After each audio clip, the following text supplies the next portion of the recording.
Peace, everyone. How you doing? Welcome to Black Intelligentsia. And tonight we having a nice conversation with the family, the brothers and sisters, aunties, nieces, and nephews, and the whole family. And we're talking sex in the black community. Is it love or lust? And the sister Mayat, she'll be with us in a little while. She's on the road right now. Sometimes you get caught up in traffic and different stuff. So she'll be joining us soon. But until then, y'all stuck with me. Now, I'm gonna have to put my sexology hat on and we're gonna have to talk about sex. You know. Um, some people tend to have a fear in doing. But people, sex is a beautiful thing. It's not a taboo like people try to make it, right? It's all about procreation, reproducing ourselves. The hormones or the genitals is reproductive organs, they're actually there to be fruitful and multiply. So you have a man and you have a woman. They go together. Man and man don't mix. Woman and woman don't mix. You cannot procreate like that, meaning your reproductive organs now will not be able to be used in the manner in which they was created to be used. So, sex in the black community. Everywhere we look around, we see it, right? In some form or another, we get fed flesh. What do I mean by that? We have brothers working out, getting swole, looking, buff and stuff. For the sisters, you got sisters working out, getting nice and tight and firm for brothers. You have one of the number one ways of communicating sex with the opposite sex, dancing. It's many different ways that one can dance, and all of them are sensual, sexual, whether you know it or not. It's similar to animals or whatever. We're displaying ourselves for our mate. A lot of y'all don't know what the term mate mean in no shape, form, or fashion. Some may want to look it up and analyze it. But looking for our mate, looking for someone to mate with. And, different men and women send out their signal to their, mate in so many different ways, right? Like I said, dance is one of them. So the way one dance, the way one present themselves in a sexual manner towards another,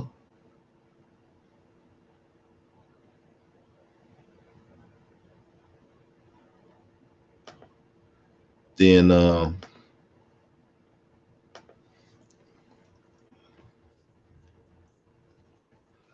me see y'all if we playing. Someone said they had a problem. Yeah, so we lie. So now we trying to mate. We trying to find someone to mate with, procreate with, right? Different people send out different signals. But one thing for sure is we all have our preference and what we like and what we don't like. So, as I said, dancing is a way of sending out signals. So, whether you're petite, big bone, or however you want to talk about this situation, you know, you send your signal out and it attracts, potential mates. You know, it's how it works.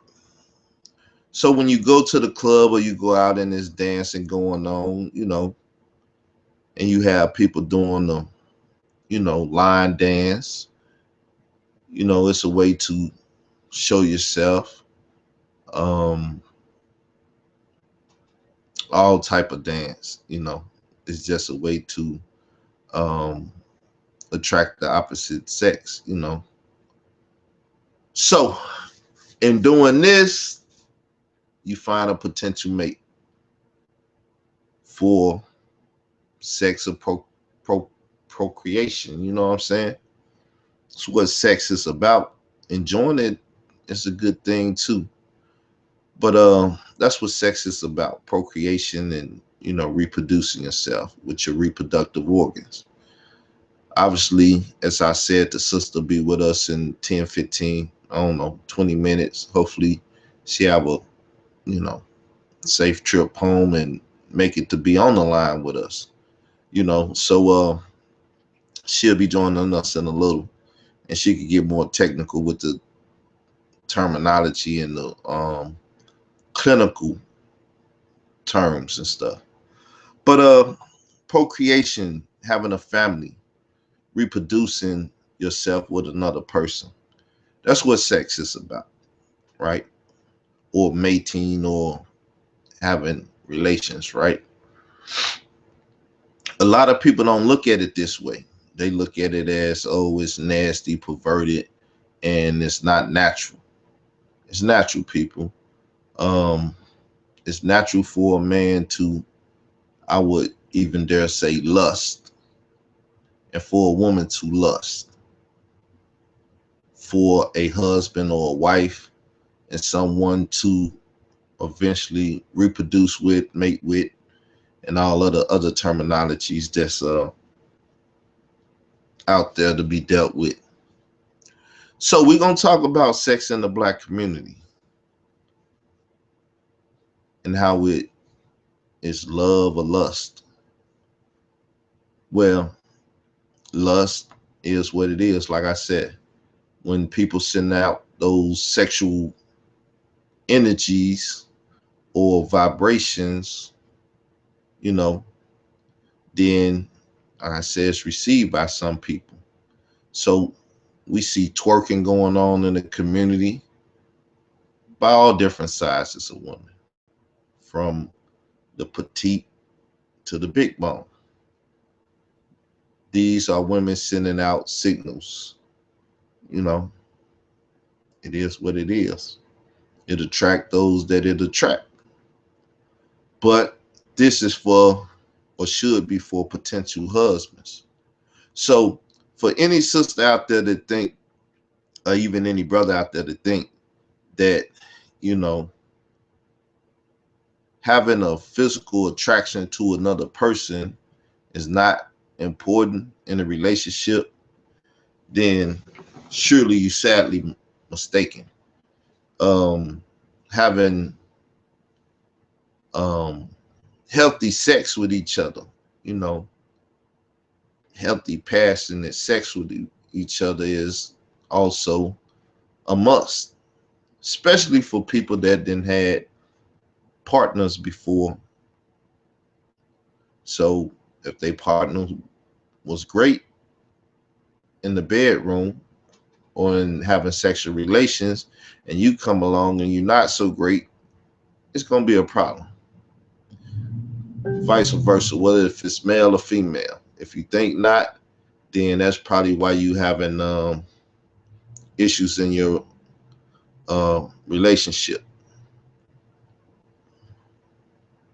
because you don't understand the severity of sexual attraction. People lust for things, like I said. So this is also a soft spot where love come in play, because people are drawn to certain body figures, like I said, certain looks, certain conversations that stimulates, you know, these attractions that one have for each other. So the thing is, people, and I'm just talking from my point of view. Hopefully the sister be here so we could get clinical and get into all that. But she's on the road right now, once again. But to get intimate with each other is to love the person you with. I don't know how much y'all know this, but being intimate. And intimacy is not just, you know, having sexual relations. Actually, penetrating, male penetrating a woman and she receiving them into herself. No, it's stimulating each other and being intimate at so many different levels with each other. This comes with physical touch. This comes with conversation. It comes with just knowing what the other person like and giving it to them when they want it, and not in a sexual manner, but if they like certain type of candies or whatever, you know, doing these little intimate things where you birth a thought into the next person, you know, when you buy the little cards and stuff, and it ain't, I guess Valentine's Day. I don't know, but nothing about Valentine's Day. It probably been here and gone. I think it's in February, right? I don't know. I know this to be Black History Month, but I ain't thought about no Valentine's Day in a while. But anyway, doing these things, because what it do, it starts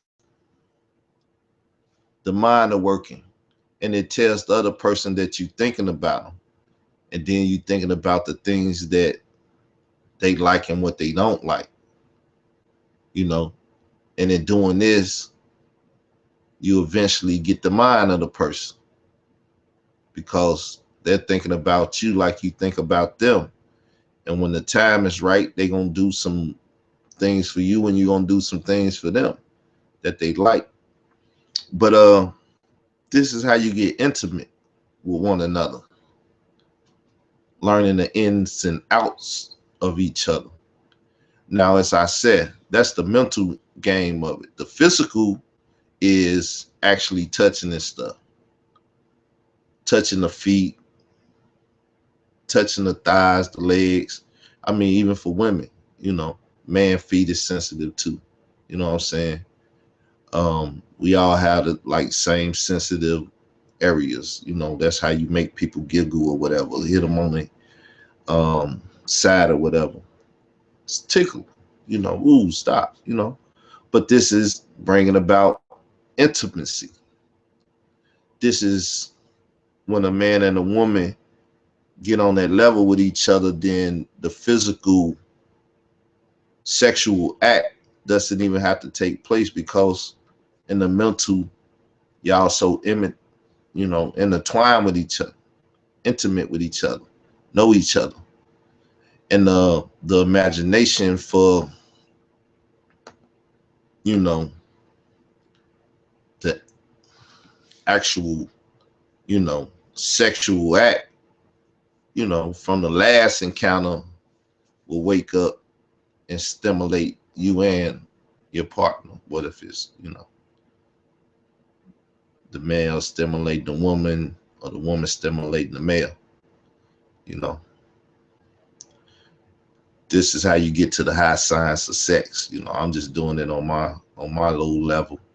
I don't know the terms and everything, but for my education, which I've been dealing with the education of sex since I was 9 years old, watching porn and saying, ooh, what's that?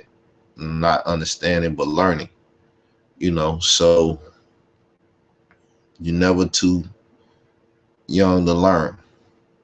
because it also deals with, grown-ups violating children in a sexual manner.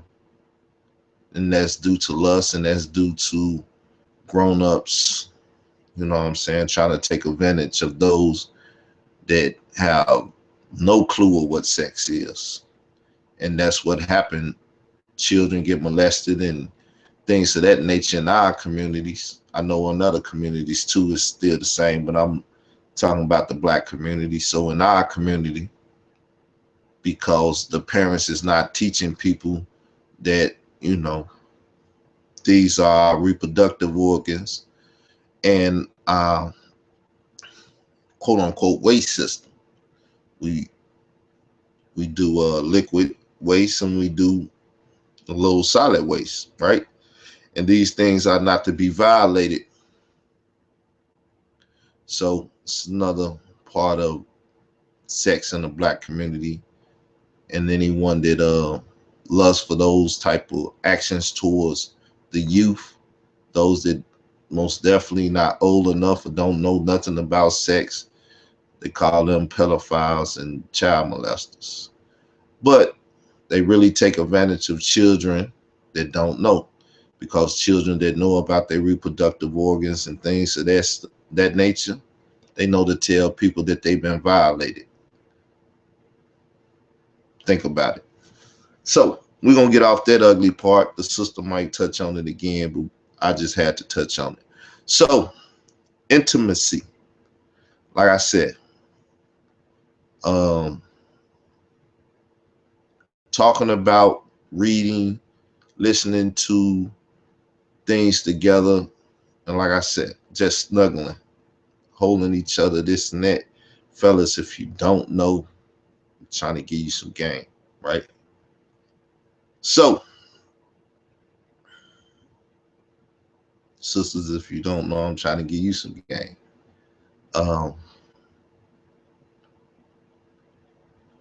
but like I said, when it comes to marriages, a lot of marriages are failing due to the fact that a lot of people don't really understand or know about sex, especially if your partner then had another sexual encounter or relations or whatever, and the person was more experienced than you. So how do we gain experience, right? Some people will say watching porn is wrong or bad. Well, you can learn a lot from professionals. Porn stars are professionals.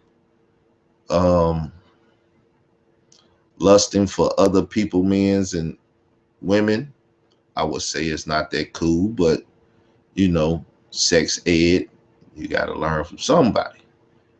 Somebody got to inform you about some things, orgasms. People got to teach you about that, tell you about that. Um, so how to stimulate each other. You got to learn those type of things.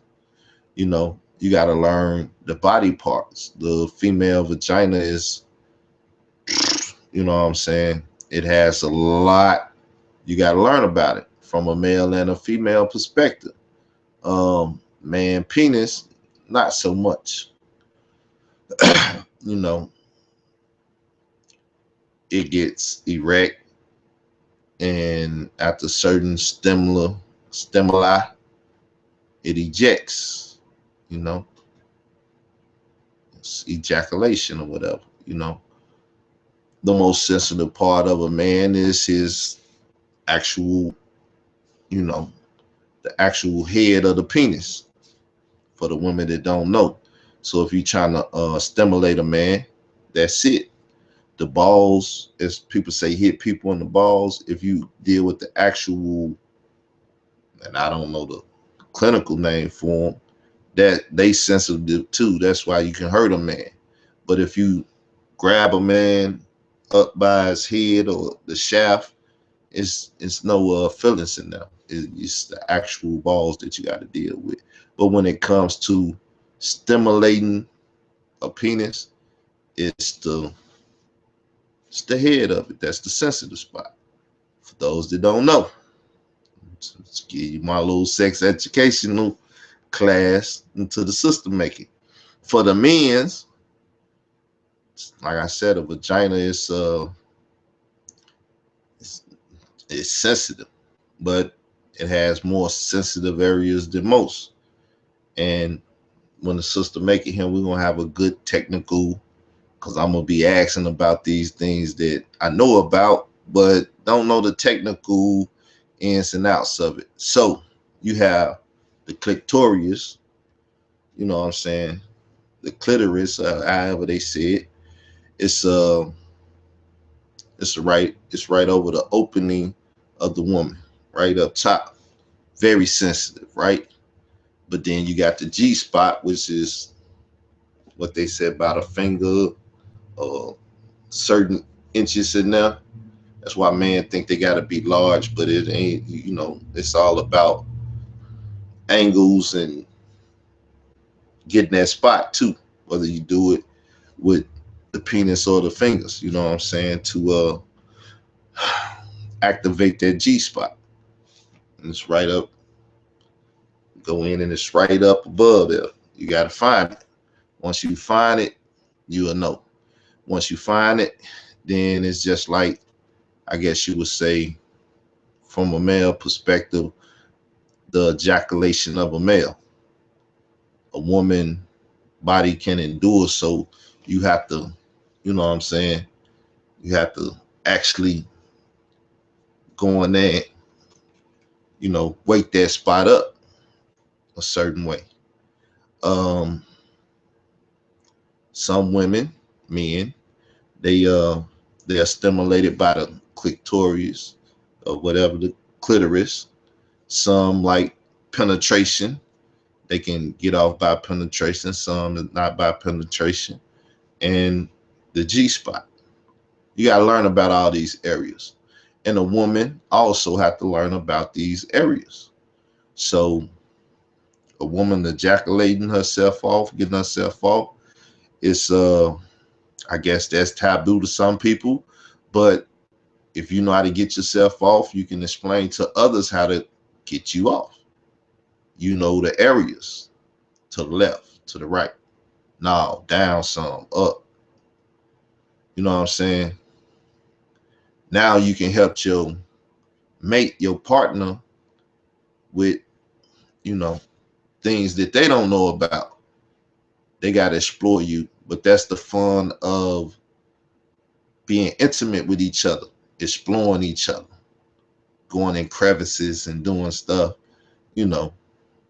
So I would suggest, from my little intelligence on it, right, that as a woman, if you never explored yourself and look down there at it, because see, a man, he can look down and he can see his reproductive organs.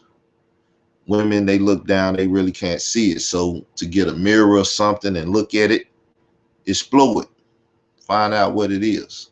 You know what I'm saying? In doing so, you can help your partner explore it and find out what it is.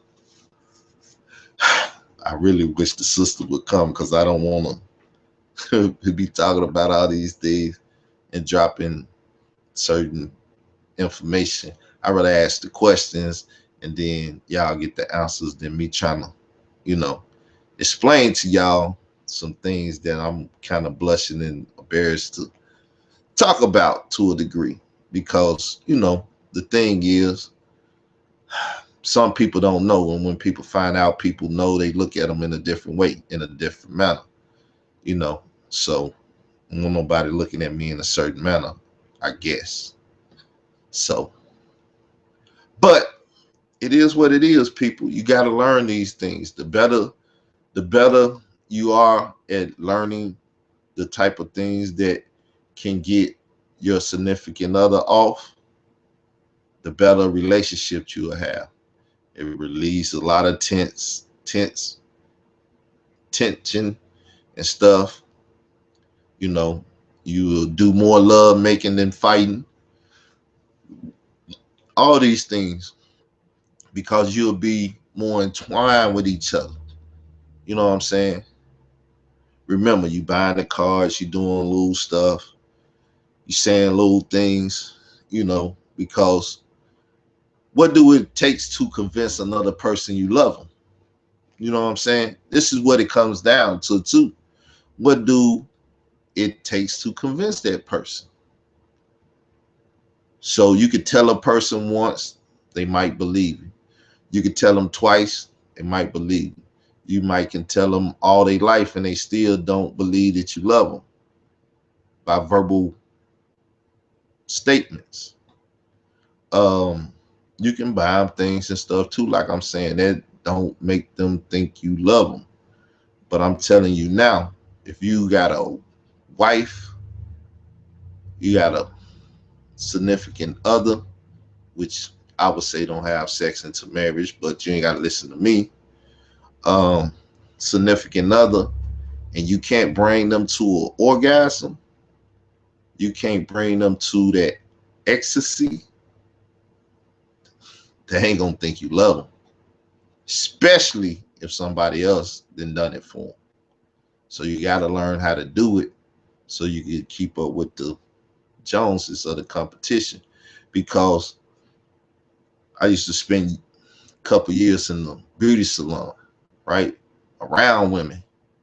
So I done heard the conversations and stuff. And women also know that when you tell your girlfriend something, she taking notes. Oh, he like it this way. He like it that way. He like his food this way. You basically giving them a layout of your man's likes and dislikes. And if they interested in them and their old man or whatever never brought them to what you telling them, you know what I'm saying? This experience that you having with your significant other, they'll test your man. You know what I'm saying? Because they want to see if what you're talking about is real, and they don't know how to get it with theirs. So, just a little knowledge for y'all to go to the beauty salons and be talking amongst your lady friends and stuff. Because some people lack what other women lack at home, vice versa with the men's. You know what I'm saying? You going to the barber shop and you talking about, well, she be talking about go down and this and that, and you like, I don't want to do it or whatever. But Joe done already told you, you know, he gonna do all the things that your man won't do. But don't think that it's not a female Jody out there. You got the shade tree mechanics, if you know about that. And you got, what's the sister's name in the song? Um, Come and get your man, come and get your woman. Because you're not trying to find out how to have that intimate interaction with them that stimulates their mind, body, they being. So, like I said, I'm just giving y'all it should be elementary stuff. I'm gonna ask the sister so she can get deeper into these things, because she's a woman that deals with reproduction on all levels. You know what I'm saying? She deal with the aspect of reproduction and all on all levels, right? So I see we got a couple of people out there and stuff. Forgive the sister, she on her way to the house or whatever. She should be with us in a little bit.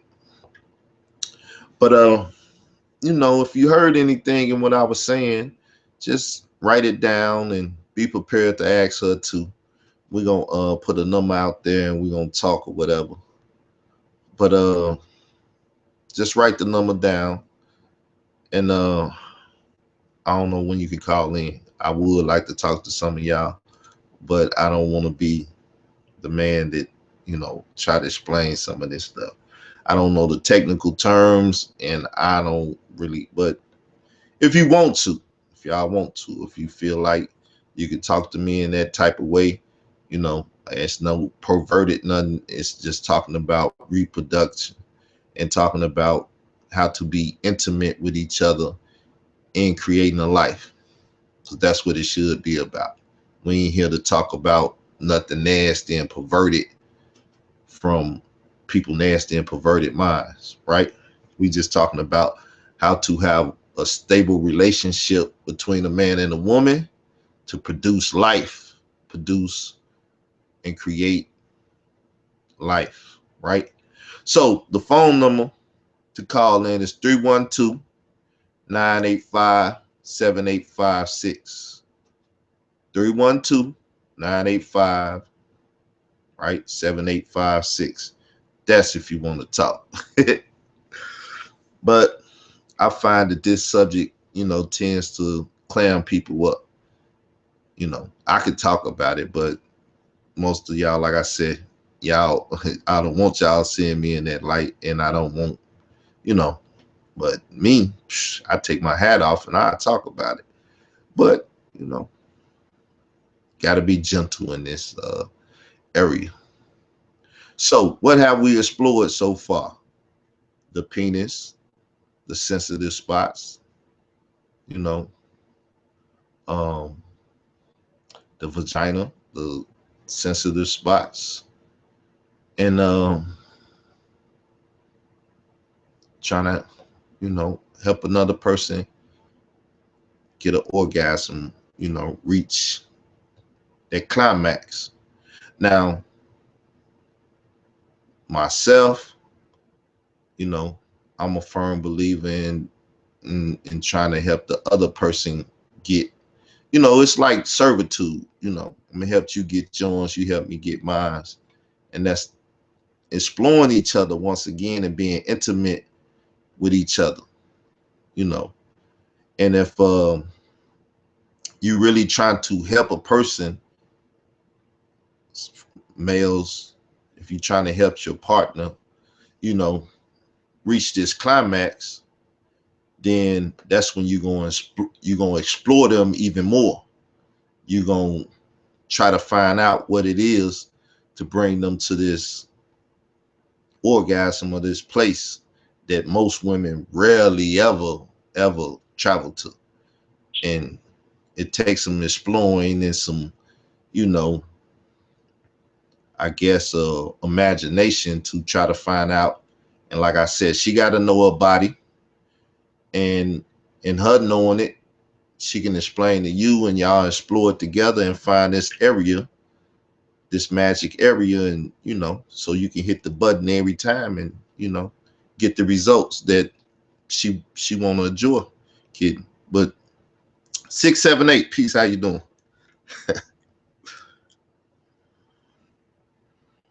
Hello? Hi, I'm here. This is Tammy. How you doing? Hey, I just want to first of all tell you you're doing a wonderful job. So stop, don't feel nervous or uncomfortable because the female partner is, or the other side isn't here. You're doing a great job. One thing I want to say that I think you just hit a home run is it's just explaining the difference between sex and intimacy, and I really appreciated when you talked about the different ways to have intimacy. That is so important, and that is what is missing in so many marriages and relationships with couples who love each other. So intimacy is so key. And it's not about penetration. So here I'm a woman, and I am not bashful. I'm too old to be bashful at this point. And this is about educating and learning. And you Yeah. crack me up. Valentine's Day is the 14th, Sunday. But like you said, you're not into worldly things. But how appropriate to have this topic, you know, at this time. It's just important. I believe it's extremely important. So I certainly wanted to be a part of this and listen and learn. So thank you so much. Yeah, well, like you said, it's education. This is stuff I had to learn, and it got me in trouble learning it. But because I never been married or nothing, but I've been through my stages of learning. Like I said, as a youngster, even in my household and my family, I got nieces and nephews my age and older, and my sisters had them at like 14, 15. So, sex at a young age in the South, it tends to happen. High school sweethearts, you go to the prom, and you have sex one night, unprotected. He ejaculate. Next thing you know, you throwing up and vomiting, and you pregnant, and you had sex. You had sex one time, and it might not have been the best experience of life because both of y'all experiment as youngsters and don't know what you're doing, and created a life. So I always been the fella to be like, so for a man, I know what it is to be a virgin. For a woman, what is it like in the first time? And you know, have you had a bad experience the first time and experienced, uneducated, unknowing brothers all your life? Or, you know, and I done had them conversations. I even had it with some of my female family members. So like I said, I try to learn. I always tried to learn about this thing, so I wouldn't mess up. I wouldn't have situations where I'm ignorant of stuff. So, like I said, I know a lot of stuff, but I don't know the clinical terminology. Yeah, so that that's what the sister would have been here for. Well, let me say this: you gave the best advice, and I'm 50, about to turn 51 this year. So let me say this: the best thing you said was wait until you're married. And I know we've heard it, and a lot. Everyone hasn't. I haven't.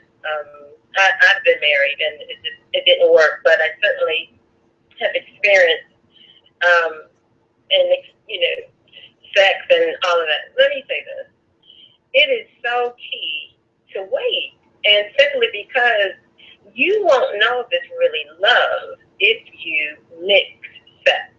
Now, the difference in what when I came in, you were talking about intimacy. That is two separate subjects. Sex and intimacy are two separate things. And women, men, especially women, we want intimacy. And you will not know if he loves you and if you truly love him if you jump into sex. Now, I happen to love someone right now. I love him. And sex didn't cloud that.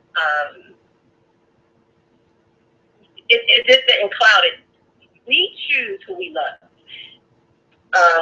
Or perhaps not. That's another topic. Well, it's the attraction thing, and certain things attract you and pull you towards a person, whatever it is. And then the more you explore those things with the person, then that's when the love connection, as they say, happen. Because now you get now those things that attract you, you can attain them. I can have them, and I can have them abundantly. What if it's just the look, the smell, the whatever it is that attracted you to the person.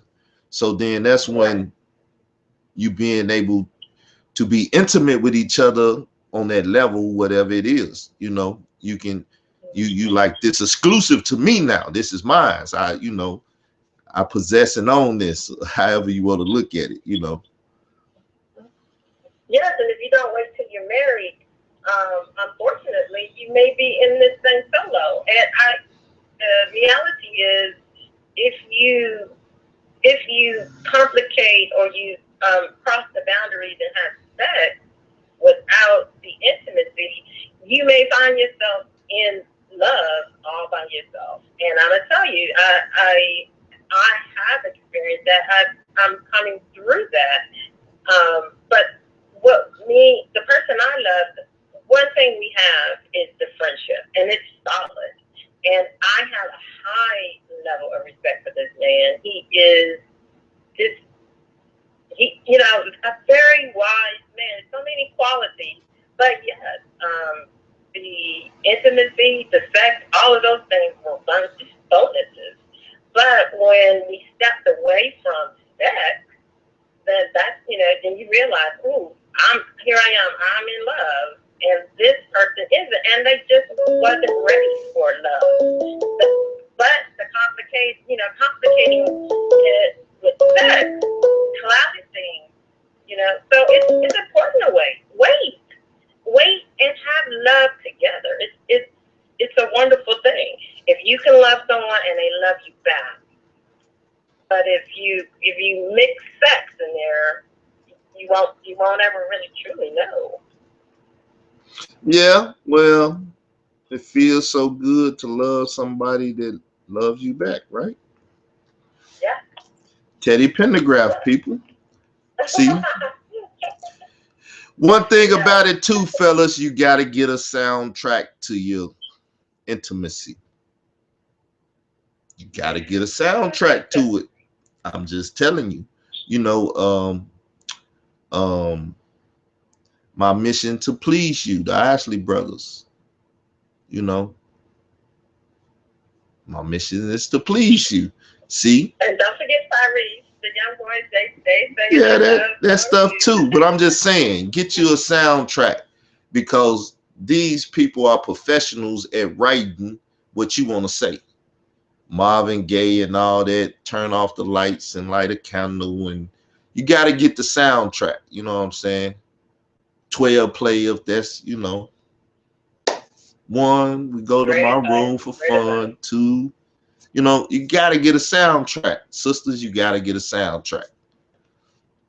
You know, Monica used to have a good song back in the day. That's why I love you so much. You know what I'm saying? Um, Tweak had a song, Best Friends of Mine. We could talk about anything, this, that, and the other. When you play these songs, they awaken the imagination and bring the intimacy into play. Believe me, I'm getting y'all my I ain't getting you my A game, but I'm trying to give you what I can. You know what I'm saying? You know, trying to give you what I can. Hey, hey. Hey, peace. How you doing, sister? Greetings. I'm good. I'm good. I'm here with my son. All right, My son's hanging out with us too. I've been holding it down. I've been trying to keep my A game off the screen. I don't want everybody to, be me. But Yeah.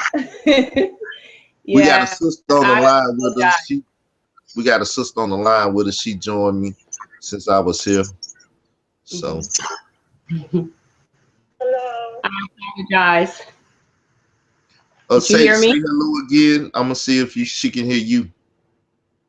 Hello. I'm Tammy. We're eager to hear all the information you have. Thank you. Can you hear us, sister? Are you there? Sister Maya. Okay, maybe she having problems with her camera. Don't worry about it, people. We're gonna get this thing up and running and going. Are you there, sister? No, it's a freeze frame. But yeah, we here talking about sex in the black community. Is it love? Is it lust? You be the judge. I say most of it is lust. It's no love. Without intimacy, you cannot have that true connection, right? Um, as people may have heard me talk about in the past, you can really tell if you intimate with a person by the kiss. The kiss tells. The passion that goes into it, the way they hold you, the way they interact in the kiss, you could tell. Ask me how I know, because a lot of women, you talk about orgasm, a lot of women never been kissed. A lot of women never been kissed. That's an intimate thing now. I'm telling you, you can tell if your partner into you by the way they kiss you. You can. Oh, look, we're on there now. Yeah, we are. Yeah, peace. How y'all doing? Okay. You getting a little feedback. Yeah, I hear too. It's kind of in and out. I hear you, but you're in and out. Okay, so this is you open up and start talking now. Oh, okay. If I have a question or the sister have a question later on, we'll come in. But uh, you know, start from kindergarten and take us to the 12th grade. Okay. Well, greetings to everybody again. Again, I am Goddess Bhuvaneshwari Pilar Ma'at, and I'm joined here tonight with my oldest of the seven, and this is my son, my one and only son, Omari. He says peace. I don't know if you can hear me. Peace. Can you hear him okay? Everything's good? Okay. And so we just thought that this was a good subject and topic to talk about tonight. And I asked him if he wanted to come and sit in with us. And he said, yeah. So, you know, he's pretty open. He can talk about some things that we actually talked about since he was 7, I think, when he first asked me where the babies come from. And, you know, I explained to him how babies were made. And he just said, I still don't get it. Because if you're saying to me that the sperm came from my baba meaning father, he said, if you're saying the sperm came from my baba, then how did it get to you and in your vagina? And he was like, did he lay next to you and throw it on you? Like, how did it happen? So he's been asking these questions since he was 7. And I had to, you know, take a deep breath and swallow, because I didn't think it was time and you would be asking those questions that early. But, you know, I give thanks that he did. And I explained to him in very clear fashion that, no, it wasn't, you know, it didn't jump on me. He didn't throw it on me. So I explained to him, you know, intercourse. And he said, he sat down and took a deep breath and said, man, that's a lot for a 7-year-old to know, but I'm glad you told me.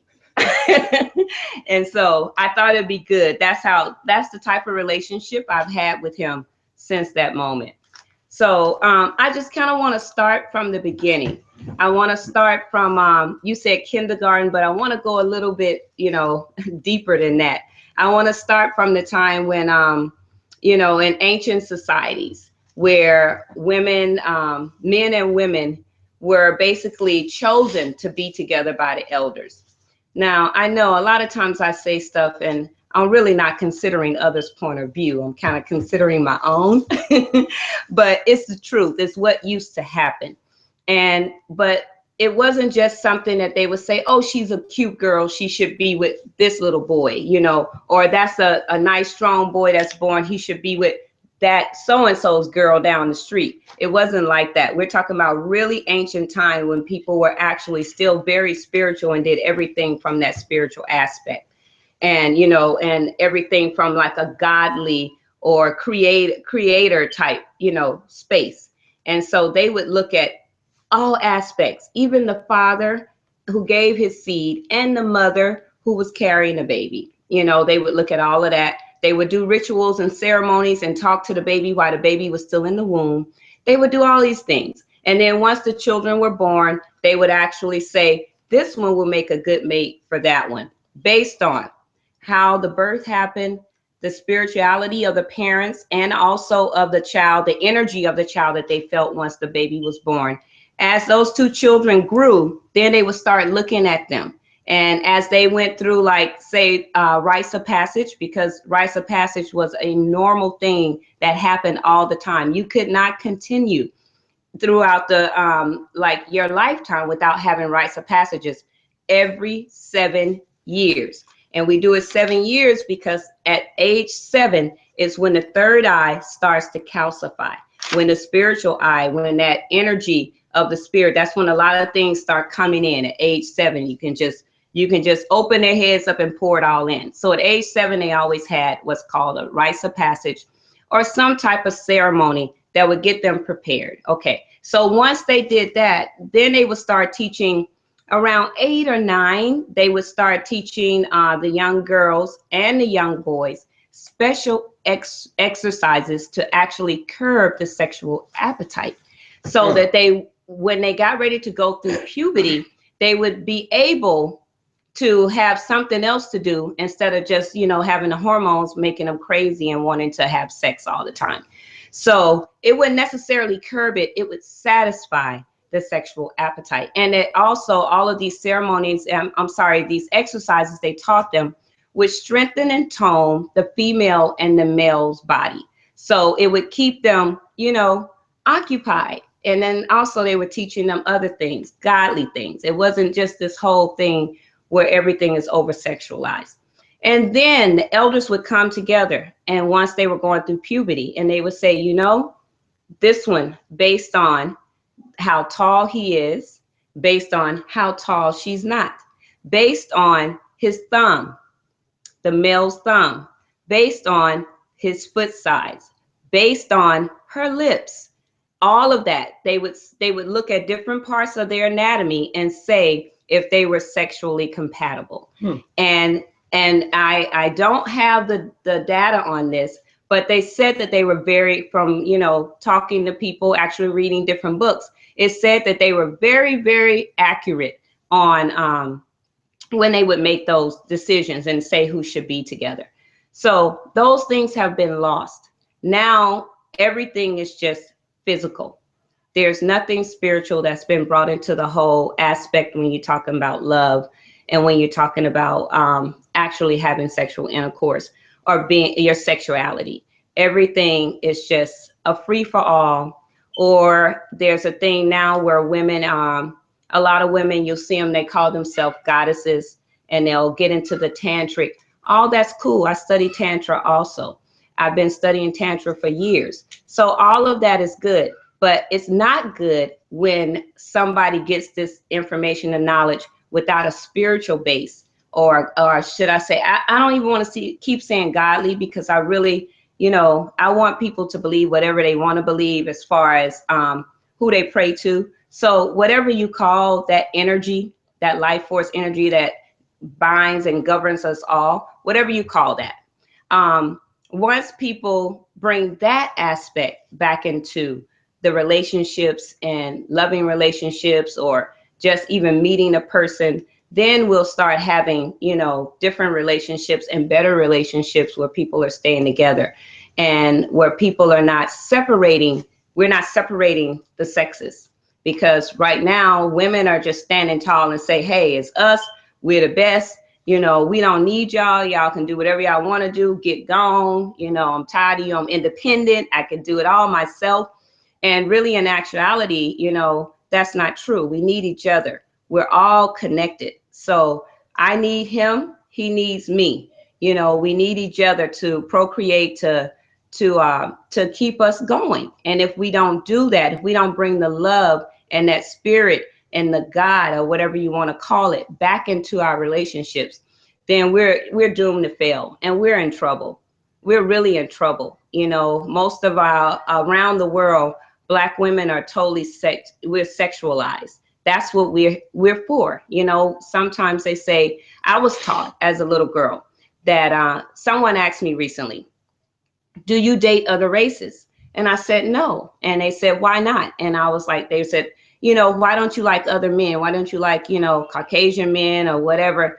And I was like, I just have never thought about them. And I was actually told as a little girl that usually when a Caucasian man wants to date a Black woman, usually it's because of her sexual energy, because he has heard that she is over-sexualized, that she's oversexed, hypersex, whatever you want to call it. And that's all she wants to do. And it's like a fantasy of his just to be with you. But he doesn't really, he can't really feel what you feel and know what you know. And he can't sit there when you crying and say, they shot my baby down in the street. He can't understand that. He can't understand any of that. So it's all about the sex. That's all he wants to do. And so I was just having this conversation recently, and that's what I was taught as a little girl. So I was also taught recently by some elders. You're going to notice that I talk about my elders a lot, because I believe that they have some wisdom and knowledge that we're missing because we've gotten too cocky. We think we know it all, but we haven't walked in those shoes, and we haven't lived that life, and we haven't paid the dues to think we know it all. But anyway, that we have really gotten to the point where we've lost all of that, and that as Black people, we're really in trouble.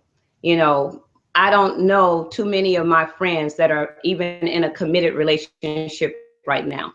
Whether you go get a piece of paper and say you're married or not, I don't know too many of my female friends and my male friends who can say that they're in a long-term committed relationship. And that's scary. But at my job, I'm the only Black person in the office. And all of those, we're all women. All of the women, except for me and one other lady, are married or in committed relationships where you would call them married. And so, you know, it's a problem. And people come to me all the time and they're just like, why don't you all commit to each other? Why is it just a free for all with your sex lives? Why are you doing, you know, why is it that? And, you know, Black women are so sexy and so pretty, and, you know, but why don't the men marry you? You know, you all Okay. are people. I can't hear you. Let me break in now. Can you hear me now? Okay. I Yeah. can hear you. Yeah. I was trying to make sure we don't get an echo, but it seemed like it didn't work itself out. So Yeah. let's start with like the conversation with the young men and the young women. Seeing that you already spoke about the conversation you had with your son, you got 6 daughters, I guess. You got 7 children, so you got 6 daughters. So you got to have a conversation with them. Let's start off, like I said, with the kindergarten moment. You got to tell people, you know, this is a penis and this is a vagina, and penises go with vaginas and vaginas go with penises. However you do this, I don't know. I don't have children, and I really never talk to my nieces or nephews about sex. So Well, for me, I mean, the reason I talked to my son at 7 is because he started to question at 7. So I don't say that there's a time for you to actually start. When they're that little, like kindergarten. I don't say that you have to tell them, you know, before kindergarten. But I will say, based on the climate and the energy of society today, that by the time they are in junior high school, you better be talking about something, because all across the country, they're talking about sex in junior high, and they're actually having sex. They're having intercourse that they actually call not intercourse. There was a whole big thing down in Florida. I have a midwifery friend who used to work in Florida for public health, and she had to take care of all of these junior high school students from this Catholic school because they were all running around saying they were virgins, but they kept coming into you know, public health with gonorrhea and chlamydia and all these other diseases, sexually transmitted diseases. And they all kept saying, no, we're virgin. We haven't done anything. And finally, in interview, found out that they had been having anal sex and, you know, giving blowjobs, you know. yeah, The oral sex and things of that nature. Not yeah, they don't penetration. think that's sex. Yeah, So, when I was in my porno days, it was a porno star that was like she saving herself for a husband, so she do yeah, anal sex and she don't do the vagina. I used to watch porn, people. I yeah. started watching it at 9. I had it on me. You know what I'm saying? Thank you for your honesty. Yeah. Well, Yeah. similar to your son, you know, like I said, it was sex in my house, and my sisters, they was having babies at 14 and 15 or whatever. And so, you know, they had boyfriends or old men by the time I was 9 years old, but they had, you know, my older cousin, the males, because I'm the youngest. Everybody else is like 10 years older than me. They had porno tapes. So when I found one, I watched it. And eventually I had to ask my mother, because my father wasn't around, well, what's this all about when you're not peeing, but you're doing this? You know what I'm saying? I seen it in the movie, and then at a certain age, I started producing sperm. So I had to have that conversation with my mother, like, what's this all about? And so I know she was probably scared to death, like, what are you what are you doing, boy? What you talking about? How you come to know this thing? So Yeah.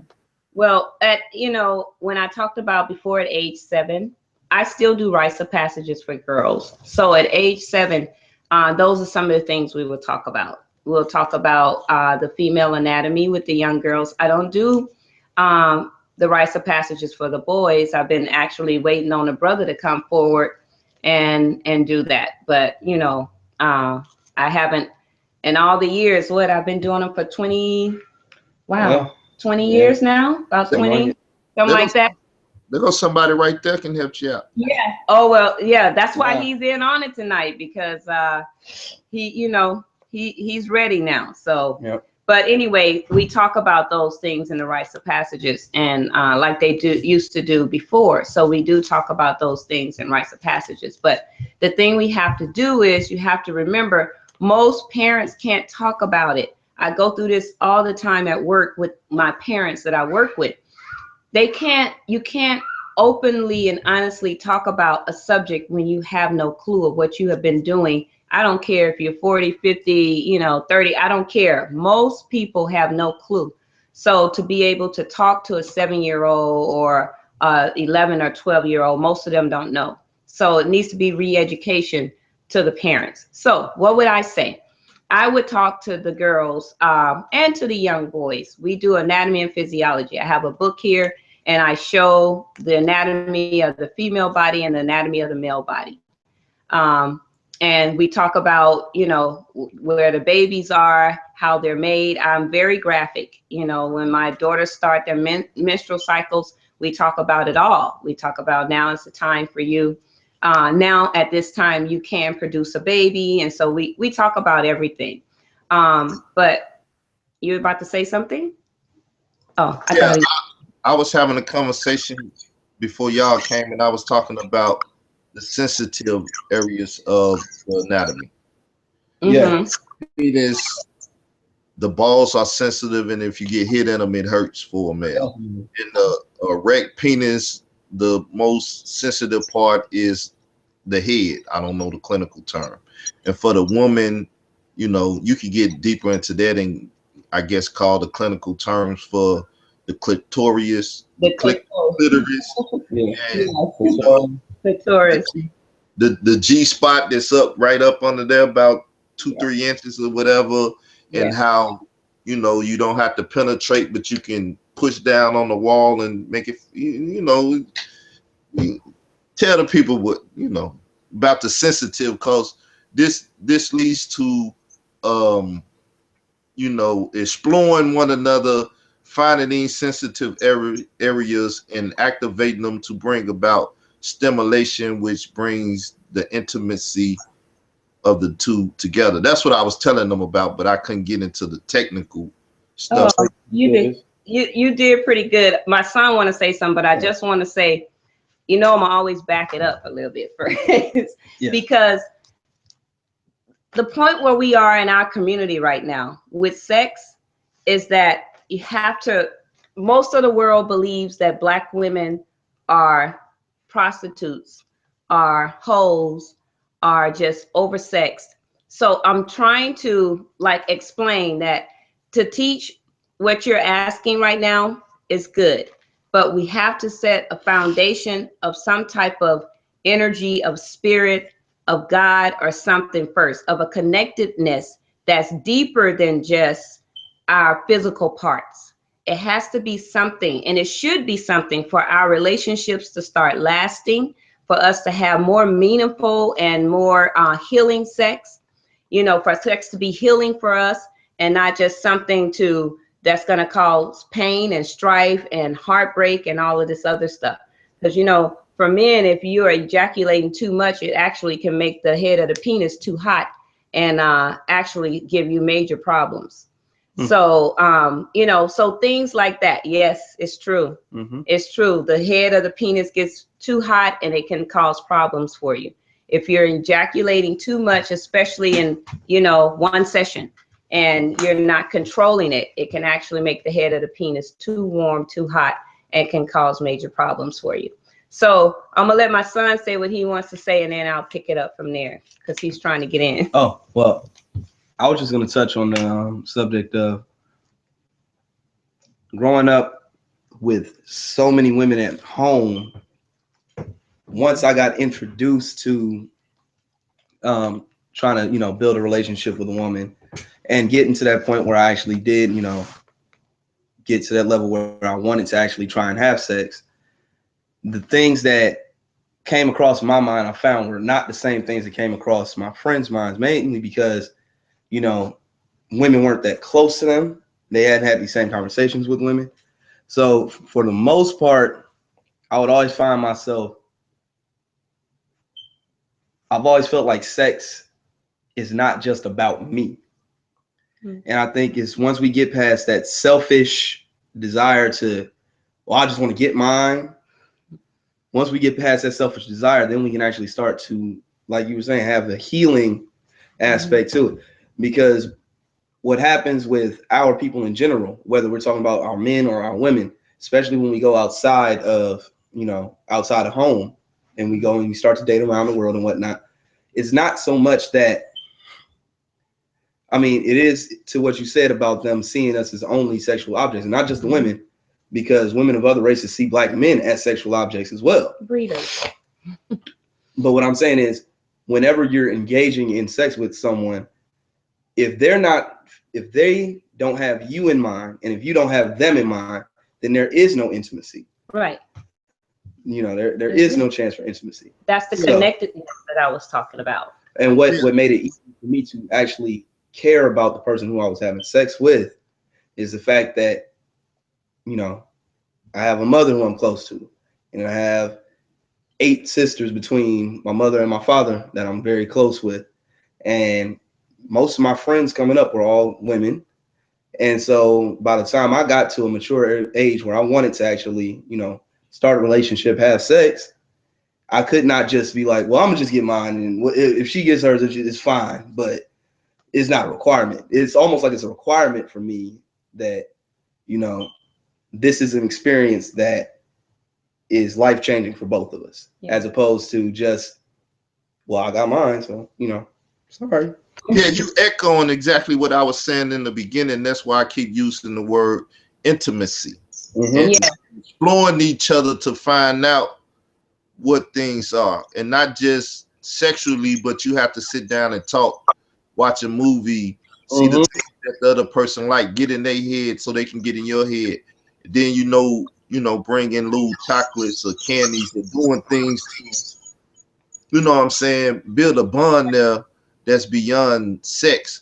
And one of the things when y'all came in, I was talking about a kiss and how when a person take a good look at kissing, then you could tell by how they interacting with you in the kiss.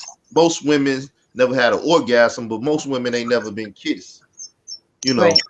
So you kiss a woman and you be like, you don't know how to be intimate in the kiss. It's like you must never been kissed. No one has never felt a certain way about you to give you an intimate kiss. It's been about sex the whole time. So kissing is very intimate. I've had some guys to say to me, "Oh, I don't kiss." I said, "Okay, I don't date you." So what we gonna do? Like that doesn't work for me. So yeah, you're right on point with that. I mean, if I can't kiss you, I can't lay with you. That's always been one of my rules. Like, and I think it may have been some with my mother and father, because I never seen them. Well, I actually seen them have sex once when I was little, and I was like, "Oh, shit," you know what I'm saying? Oh boy, what the hell I done ran up on? But anyway, I don't want to go back to that horrible but but I never seen them be intimate. So I guess in my subconscious, it was about intimacy. Like this thing that I never seen before. I want to experience it. I want to see what it's about. So in my subconscious, I guess that's what happened. That's exactly why I'm saying that, because I'm more, I guess you would say, from the point of view that people are married and they trying to keep their spouses happy and keep their relationship together, and they don't know how to do it because they never experienced intimacy. They never experienced, climaxes and things of that nature. So if they have and they did it with someone else, but they fail to do it with this person, then how do we fix this? How do we have this healing moment where we, where we really, looking out for the other fella, or look, in the sense of looking out for your partner. Right. So remember when we talked last time, and I was talking about how I work with couples and I make them do, well, I don't make them, but I suggest that they do what's called palming. And so if you do palming and you actually put your palm with the other person's palm, there's energy. If you agree that everything in our universe is about energy and vibration, then by you touching another person, even get this close to the other person's hand, you can actually feel the heat and the energy coming from that other person. Yep. So to actually connect and to connect those hands and then to look into that person's eyes, that helps to create intimacy between those two people who now want to engage or to enter into a committed relationship. I don't teach this for anybody.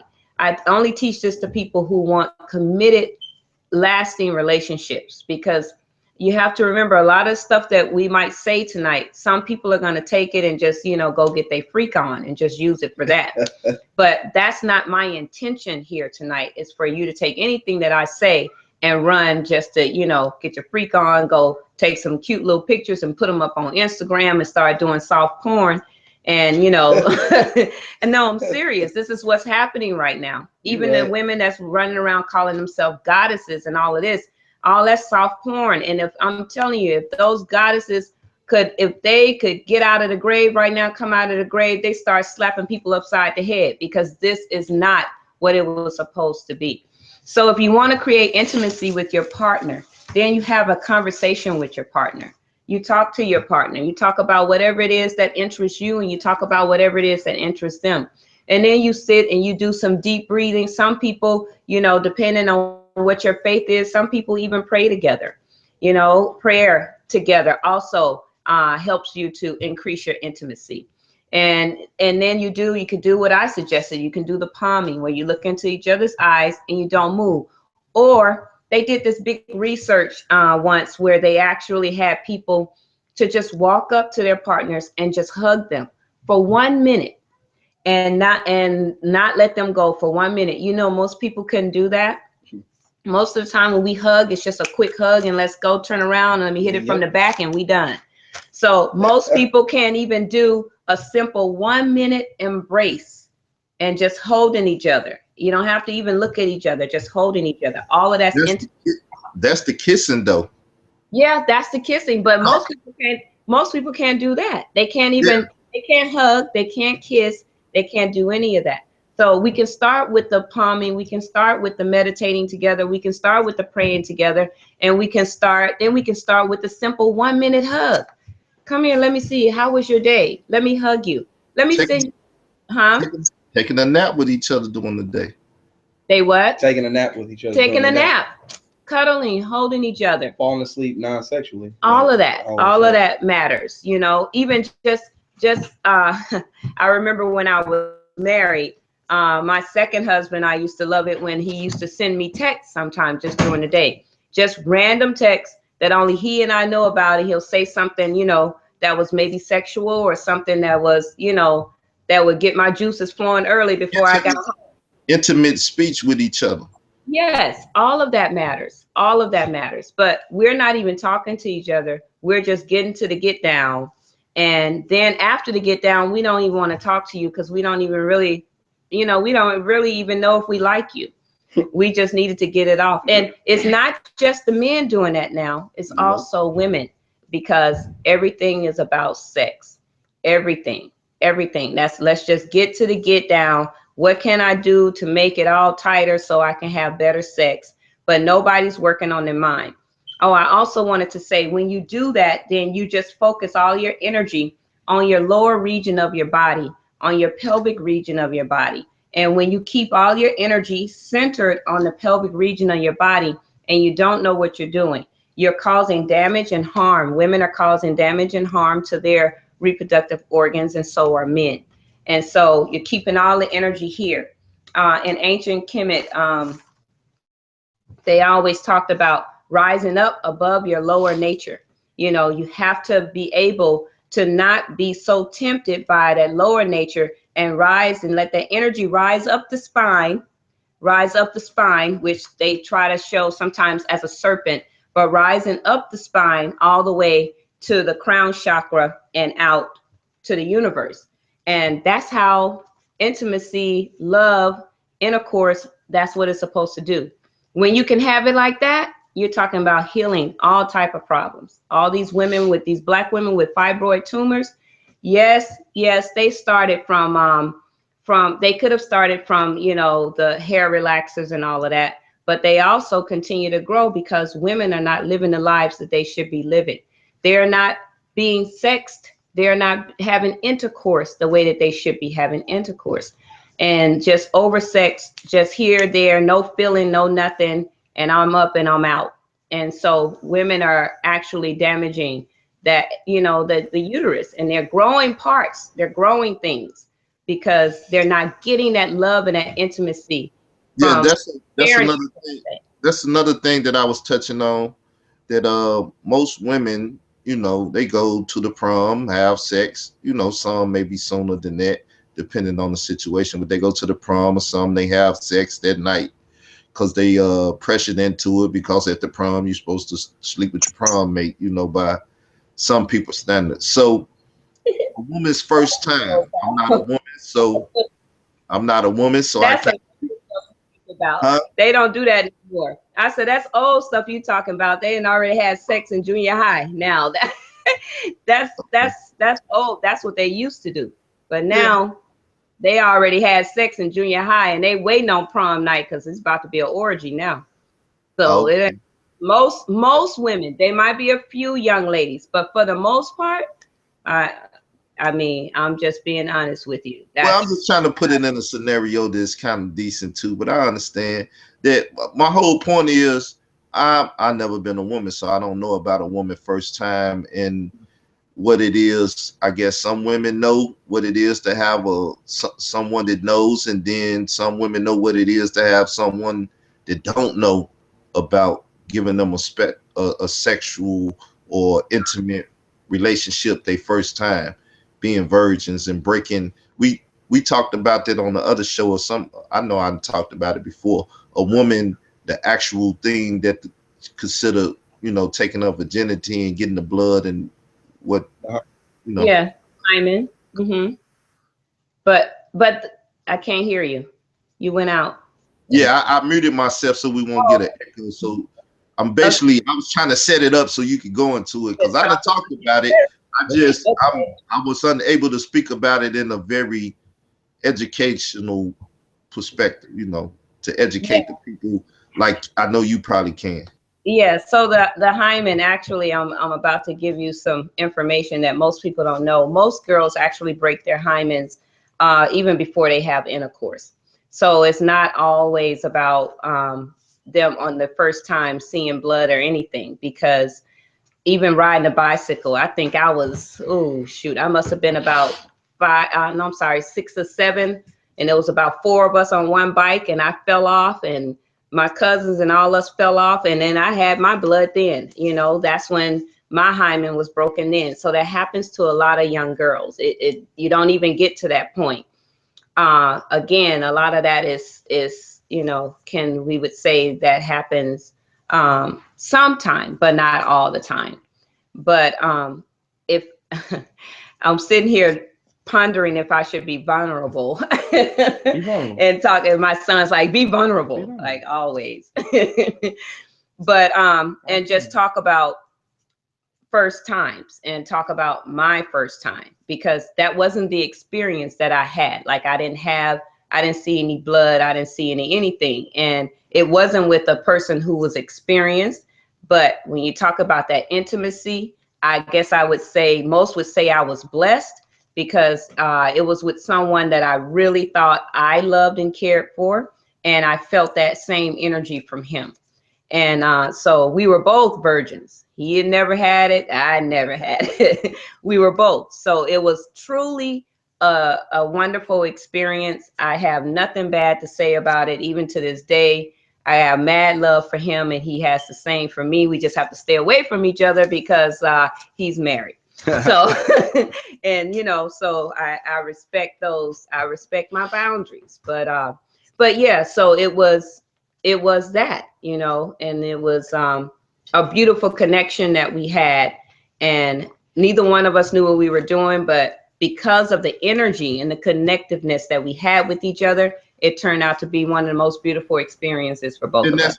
that's why sex should be with two people that, as the sister was saying earlier, wait to marriage. You never did it before, and the person you do it with, I mean, you truly having a first experience together. It's like Yeah. jumping out of a plane together. I Yeah. bet you'll forever remember jumping out of the plane with someone. Ever remember? Right. Same thing with sex. Yeah. But I didn't wait till I was married. But yeah. Well, Yeah. I've never been married, and I done had plenty of sex. I stopped having it, but you know. Yeah, but I mean, I'm just saying, first time, first experiences. It wasn't Right. So now let's see if the other sister can, you know, give us some insight. Cause I mean, this is something that's a man I always like ask women, like, what was your first experience like? If it was somebody this way or that way, what? Cause for me, my first time, it was decent. I ain't know what I was doing like that. I seen it in the movies at 9, but I didn't really know exactly what I was going to experience. So that's just from a man point of view. Okay, say that. Yeah, if you want to, you can I go. was just praying the whole time. I was like, don't let me hurt her. I don't want her to be hurt. That was the whole thing. Like, I had no idea what I was up to. I had no idea what I was doing. And my father actually, he had a talk with me a few years earlier. I think I was 14. And he had a talk with me because the same girl who I lost my virginity to, we known each other since the sandbox. Like we known each other since the sandbox. So we had already started, like, you know, flirting and, you know, making out, all this different type of stuff. All this type of stuff by the time I was 14. So my father took me inside one day and he was like, before you open that door, she's gonna expect you to know what you're doing and you're gonna have no idea what you're doing.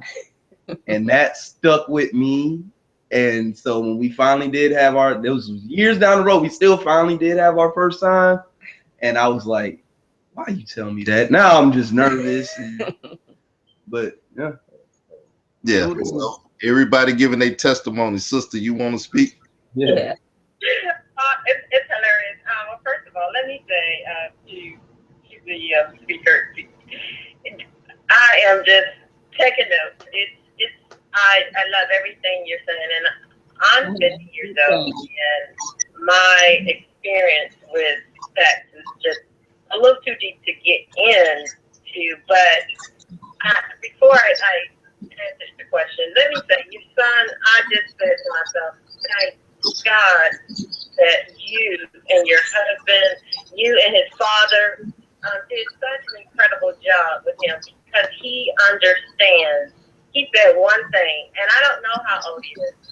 I'm sorry. 27. He's 27. What? 27. Okay. Let me tell you, you are ahead of men twice your age because you understand the one key. And not to say this to give you the big head. I think you already know this, but you understand the importance that it's not about you. It's not about me. A woman will come into your life who understands that as well. It's not about her. Wow. He's married. He's married. So. And I just got my son. He just was born in November. Your wife understands that. And together, you all probably have incredible intimacy togetber. Yeah. I don't want to hear. No, I'm just kidding. That is the truth. It is. So to answer the question, first experience, mine was awful.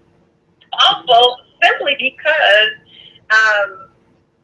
he didn't know what he was doing and I didn't know what I was doing. And the fact of the matter is, we shouldn't have been doing it.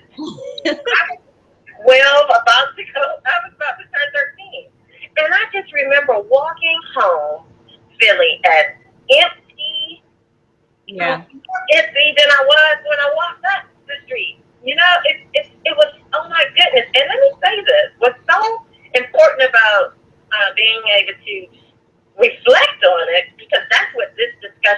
has done for me. This moment is to reflect on that, and it's an eye opener because so many sexual experiences to follow was empty. Yeah. Was empty at the first because Yeah. I didn't have the foundation. And let me say this. One thing I've heard tonight when the sister began to speak is the key of the foundation of understanding the God principle, the values. If you have that, then you're building up someone to be strong and successful. Without those core things, my parents, they would never talk about sex. This is as much I got about sex. Don't do it. And for both of you, don't do it.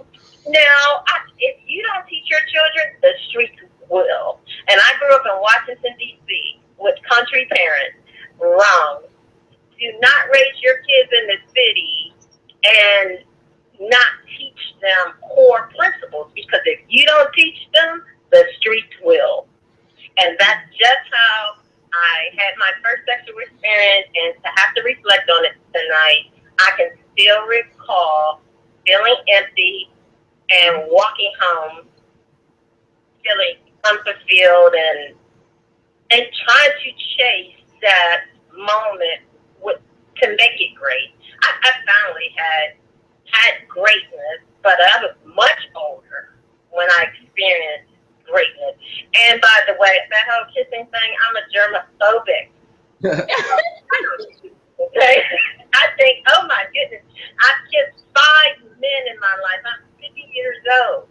Because I just think that is the most intimate thing. That's just my hang up. So I would be one of those chicks you wouldn't even bother today, because I'm not going to kiss you. It's so many times in the mouth. Well, even with that, some people don't know that the mouth carries just as much germs as the vagina, this, that, and the actually, the vagina is cleaner. The vagina's much cleaner. The vagina is cleaner unless you have diseases. But normal, healthy vagina, and it is much cleaner than the mouth. And what's your name, sister, who's on the line? It's Tammy. Tammy. Okay, Tammy. Thank you for being vulnerable and talking about it with us. I'm just happy that you were able to open up and to speak about it and to reflect on it. And it's nothing wrong with you saying you've kissed 5 men. I mean, I feel the same way. I think kissing is very intimate, but I don't kiss everybody. I don't even hug everybody because I know too much. I even know that when a woman hugs a man, and we touched on this a little bit last time, Carl, but when a woman hugs a man, that's the way that she actually penetrates his heart, because on his chest, there are pressure points, and on her nipples, there are pressure points straight to the heart. They're the heart point. So when a woman hugs a man, I mean, a lot of times people try to come up, oh, I haven't seen you in a long time. Give me a hug. And I just kind of like, yeah. How you doing, brother? Pat you on the back. The church pat. It's the church pat. Church pat. Like that. And stay away, But let's examine it, because I fail to speak about the nipples, which is a very sensitive part of the female anatomy also. Mm-hmm. And y'all, I don't want to get too busy, but anyway. Well, you're right. It's very sensitive part. And did you know that one of the exercises that I was talking about is called the female deer exercise? And one of the places that you're actually stimulating when you teach the woman is that she's stimulating is around the nipple, because we understand the pressure points, the nerve endings, and everything that's around the nipple. And so, yeah, you're right. I want to kind of back up just a little bit. When stuff starts coming through, I get excited and I have to back up a little bit. But I just want to say the most intimate relationship that you can have is with a mother and her child. Most of us miss that intimacy. So when it comes to being an adult, we have no clue about what intimacy is. You are in this woman's body. You are growing in her body, in her micro universe, if you want to call it that. You're growing in her body. And then when you get ready to be born, if you're born vaginally, you're coming through the birth canal and you're actually being massaged and nourished and loved by those walls of the vagina, the most intimate for men and women. It is the most intimate experience.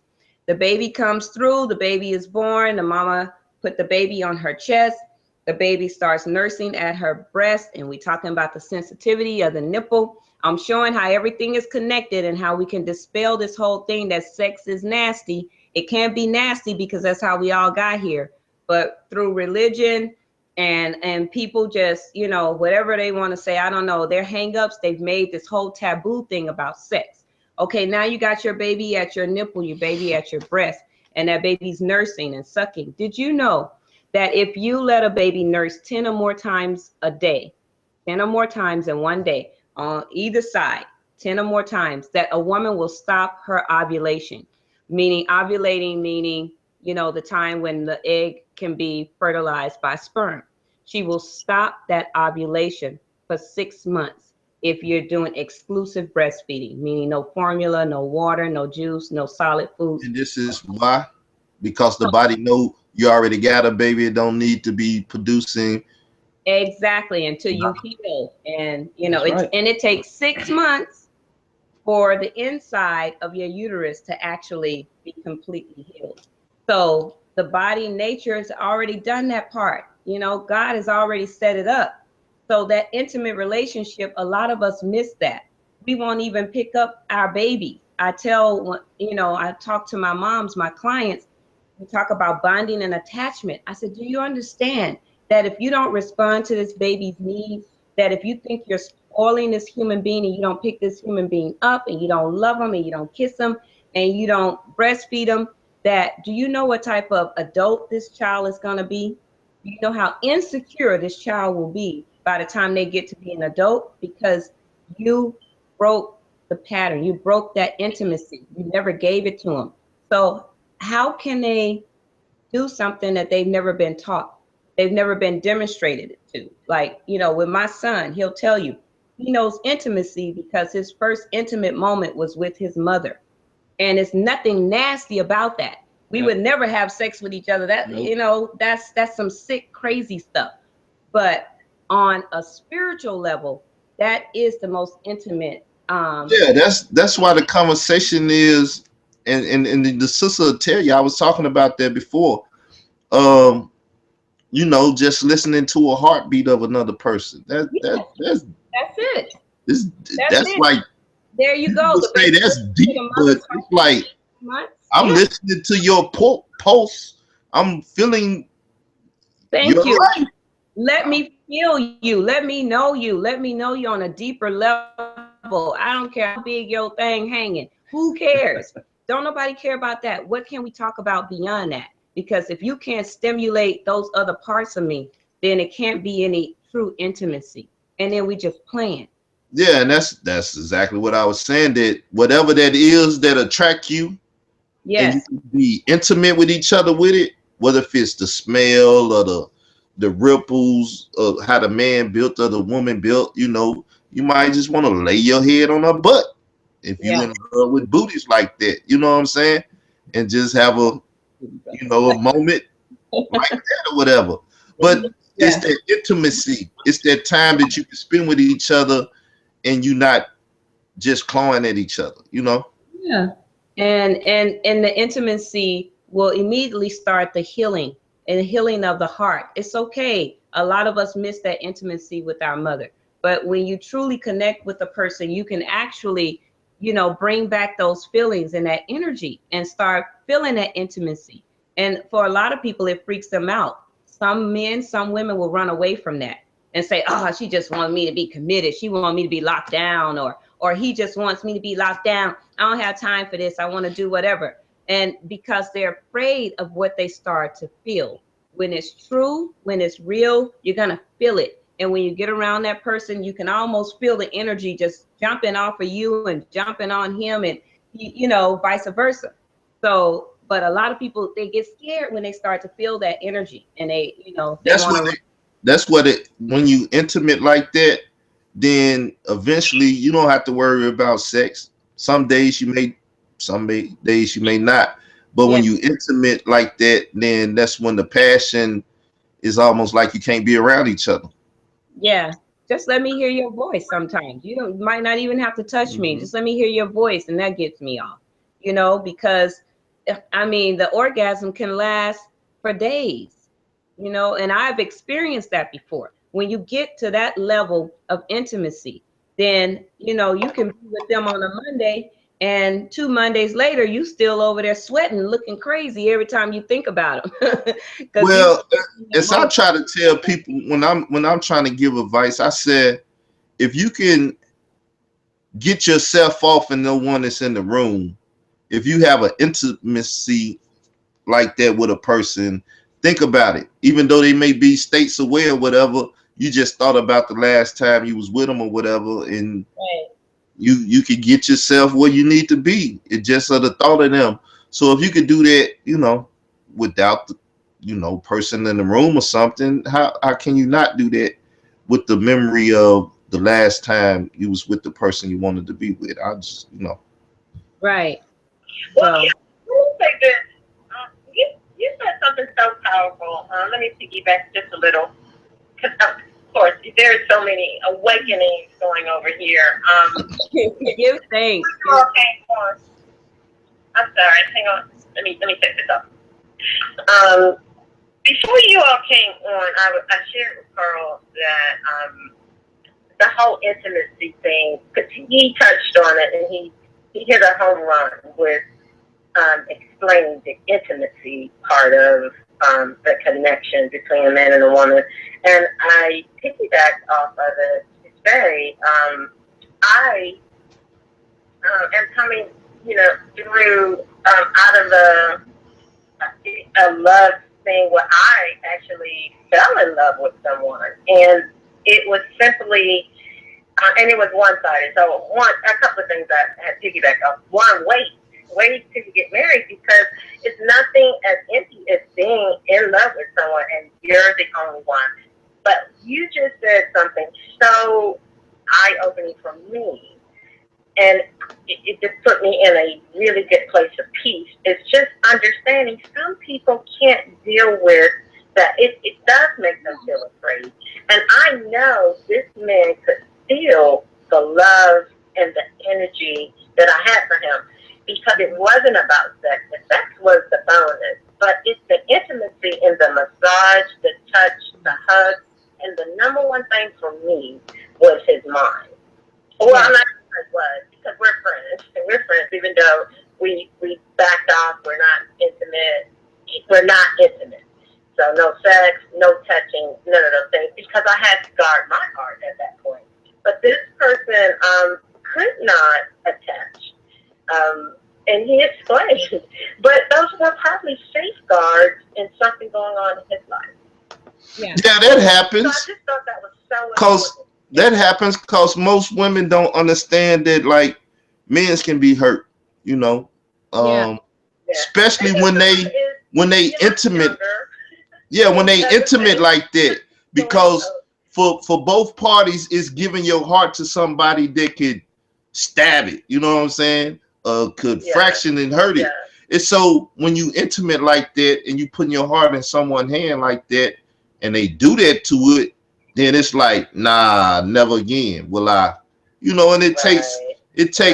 Right. I, I'm not a counselor, but if you, if Uh, It's freezing up. it's freezing up, and I'm ready to get in on this. Can you hear me? It froze up. All right, hold on. Coming back. Hold on.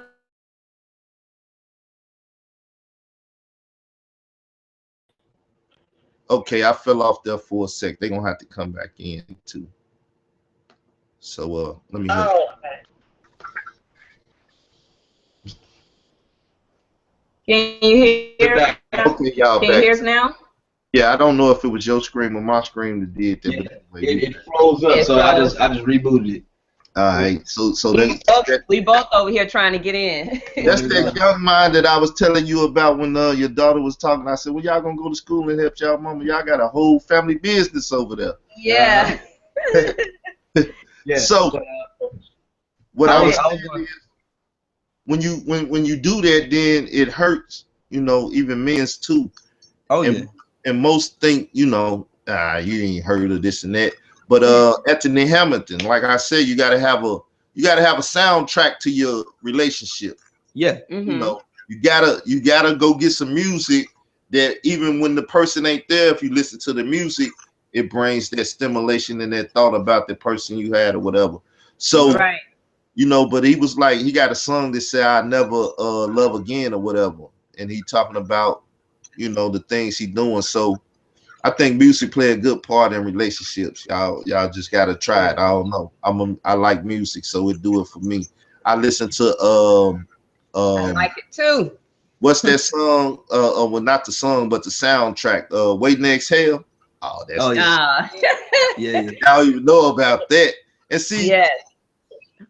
even with that, like I said, if the music say stuff that you want to say, it's a song out there. I mean, I'm giving all my jewels out tonight. It's a song by. You're not the only one. I know. We know. It's a song by Marvin Gaye and Diana Ross. Special Part of Me. Go find this song. Yes. I got the album and stuff in the back, but it's called Special Part of Me. Mm-hmm. Then it say that special this you do is because you're a part of me, and it's very intimate song. You get that, put it in your playlist, and if the game work, send me a couple dollars in my PayPal. Oh, definitely. Just send me a couple dollars in my PayPal to show some thanks. But yeah, damn good song. Absolutely. And brother, I was going to touch on the fact that I know for me, and I'm sure you had a similar experience, especially in the Black community coming up. Emotion and vulnerability for men in the Black community, that's a no-go. Right? From day one, that's a no-go. Yeah. My father looked me in my eyes, 2 years old, told me I need to stop crying. That was it.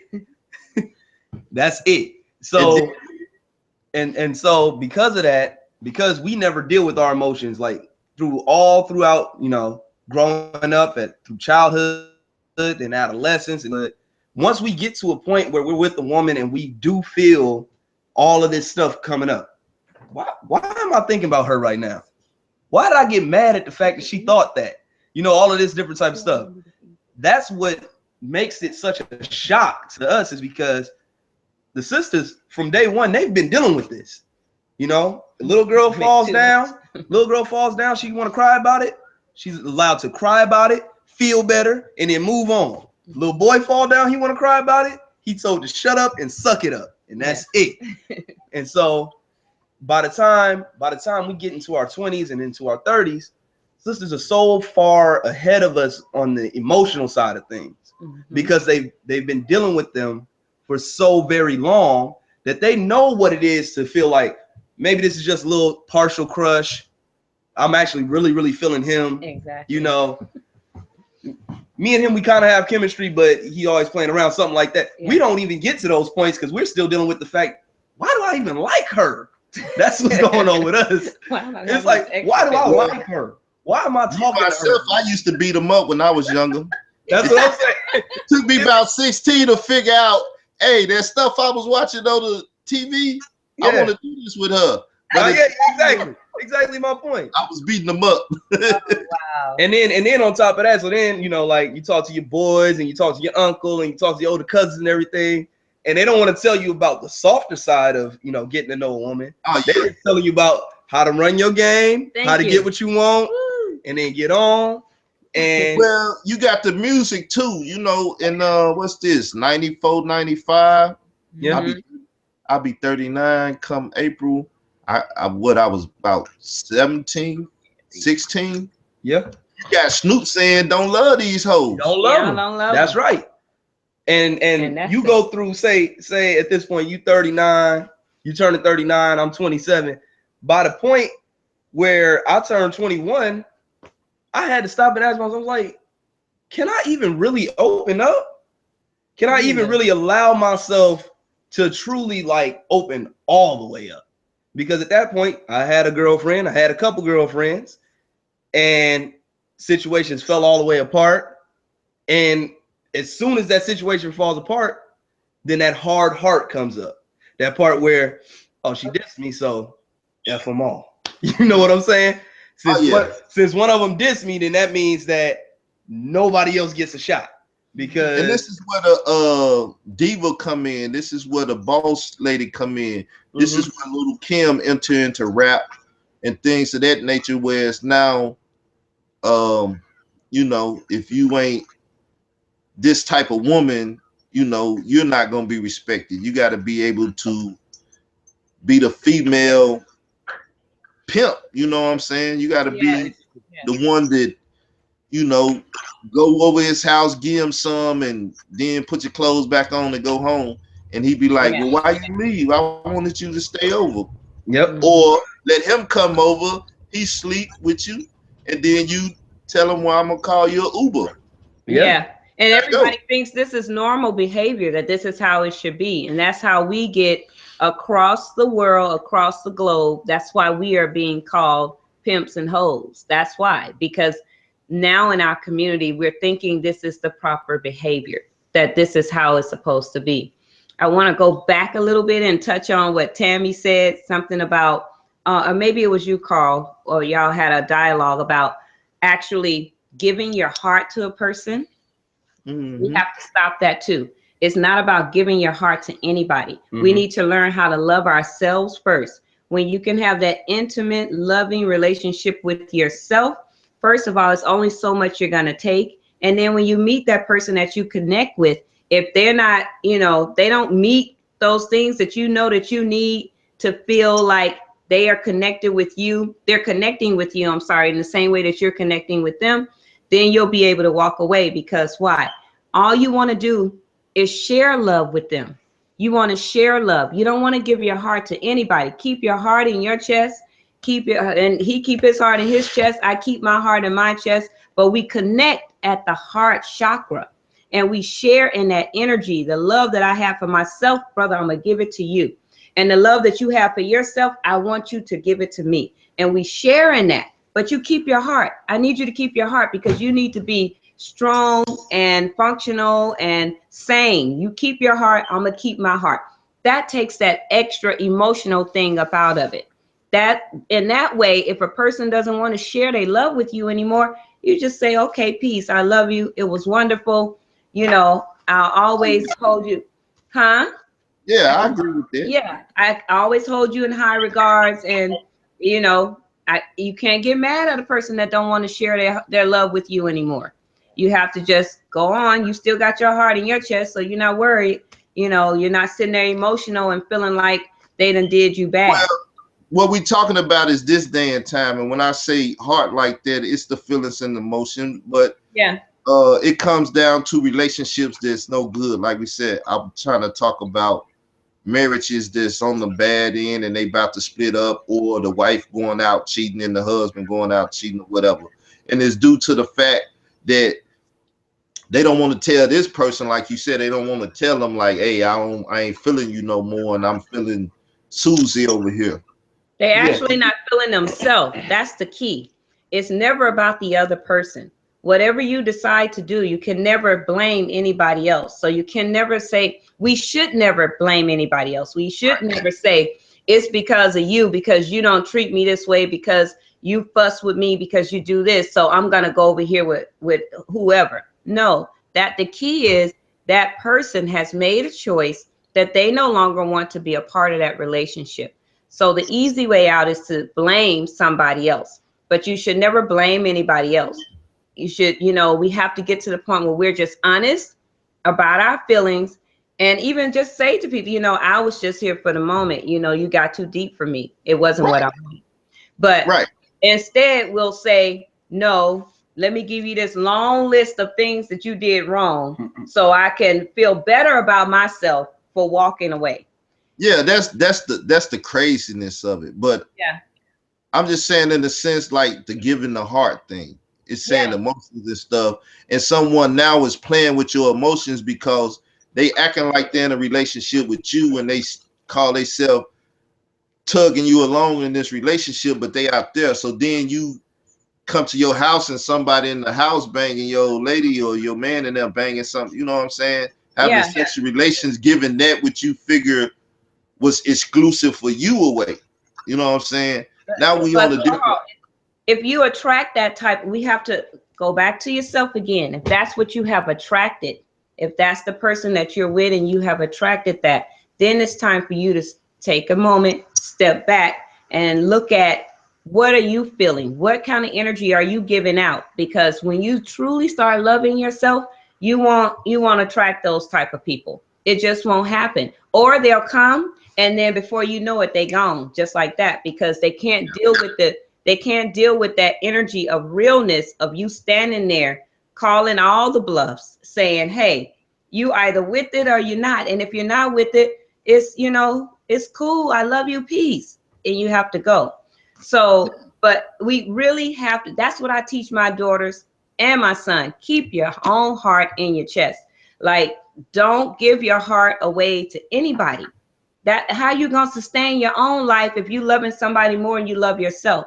When you give your heart to another person, you love them more than you love yourself. And that's a problem. So you can't do that. Just share in the energy. You can share that love that you have with yourself with that other person, and that other person do the same with you. That's what it's about. When you're sharing love, nobody's taking advantage of anybody. You're both coming from that loving energy from the heart. And that's how it should be. I see your face twisting up. What you about to say? Nah, I'm trying to take that in and see how I can take it in or I respond to it. So yeah. Well, I just want to say this is 100% on point. When you first said love yourself, and I had to stop and reflect, and then you went further to say how we attract. Yes. A certain. Well, you know what? As soon as you said love yourself, I instantly said to myself, wow, I'm discovering things, about myself. And I realized what I look for in men, it all stems back to one core relationship in my life that I didn't have that emotional connection with. And I was raised with both my parents, but it's the father for me. And my dad couldn't show love. And I have a sister. We see him two different ways. He's deceased now.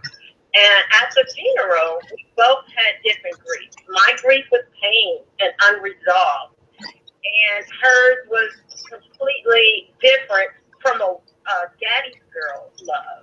So two different, but you hit it. Because if I didn't feel that he loves me, what does that say? I'm chasing love. I'm looking for someone else to fill that void. But the bottom line is, it has to start with me. And if I can't love me, then no one else is going to be able to give me that love. But you. But that goes in a lot of what we saying, because I don't know if people pro masturbation or whatever, but when I was young, I was a masturbation. I tell people, my brother was a preacher, and I used to have my sex tapes in his VCR, and they would get caught up in there. And I couldn't get them out, and so he'll end up taking a VCR to the shop to get it fixed. And they like, I thought you was a preacher. What you do with all this porn up in there? Because I had my porn collection. Oh my God. So they would be like, man, what you doing watching this? I thought you was the preacher. He never confronted me about it though, and I know he knew. But loving yourself in so many different ways, and as I was trying to explain earlier, for men and women, exploring yourself allows you to be able to tell your partner more about yourself too. Yes. But you have to think, would you date yourself? When I say loving yourself, would you date yourself? Probably not. You know, would you marry someone like you? You know, you have to ask yourself those questions. And for you to truly love yourself, you have to think, you know, am I really, really ready to, you know, to give to another person, to share with another person, you know, all of me, all of who I am? Am I ready to do that? Do I feel strong enough emotionally to be able to do that? And am I still blaming, you know, am I still blaming others for my situation where I am in life? Or have I really just stopped and taken stock of all of the things that I have and have not done, and really bring the focus back on me?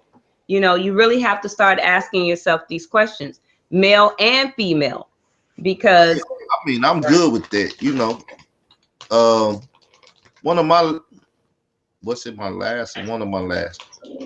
I say one of my last relationships, and even being intimate, was with a woman that was married, and she got pregnant.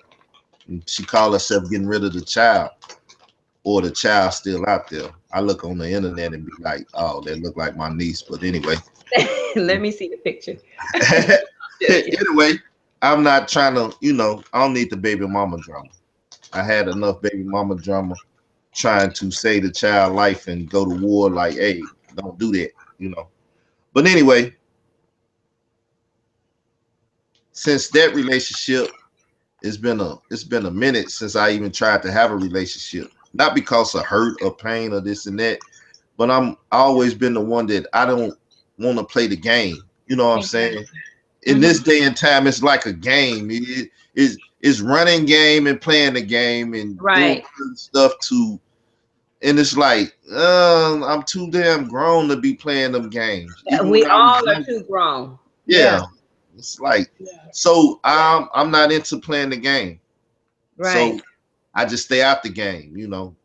Right. It shouldn't be a game. It shouldn't be a game. I know people always say to me, like, you know, why don't you go out? You know, why don't you date? I'm sure guys are always trying to date you. And yes, they are. I think I'm an attractive woman. I think I'm highly intelligent, and I have a lot to offer. I love myself. Can't you tell? But but anyway, I can't just date anybody. I'm not the dating type. I have been in committed relationships since I was 16 years old, and that's how I like it.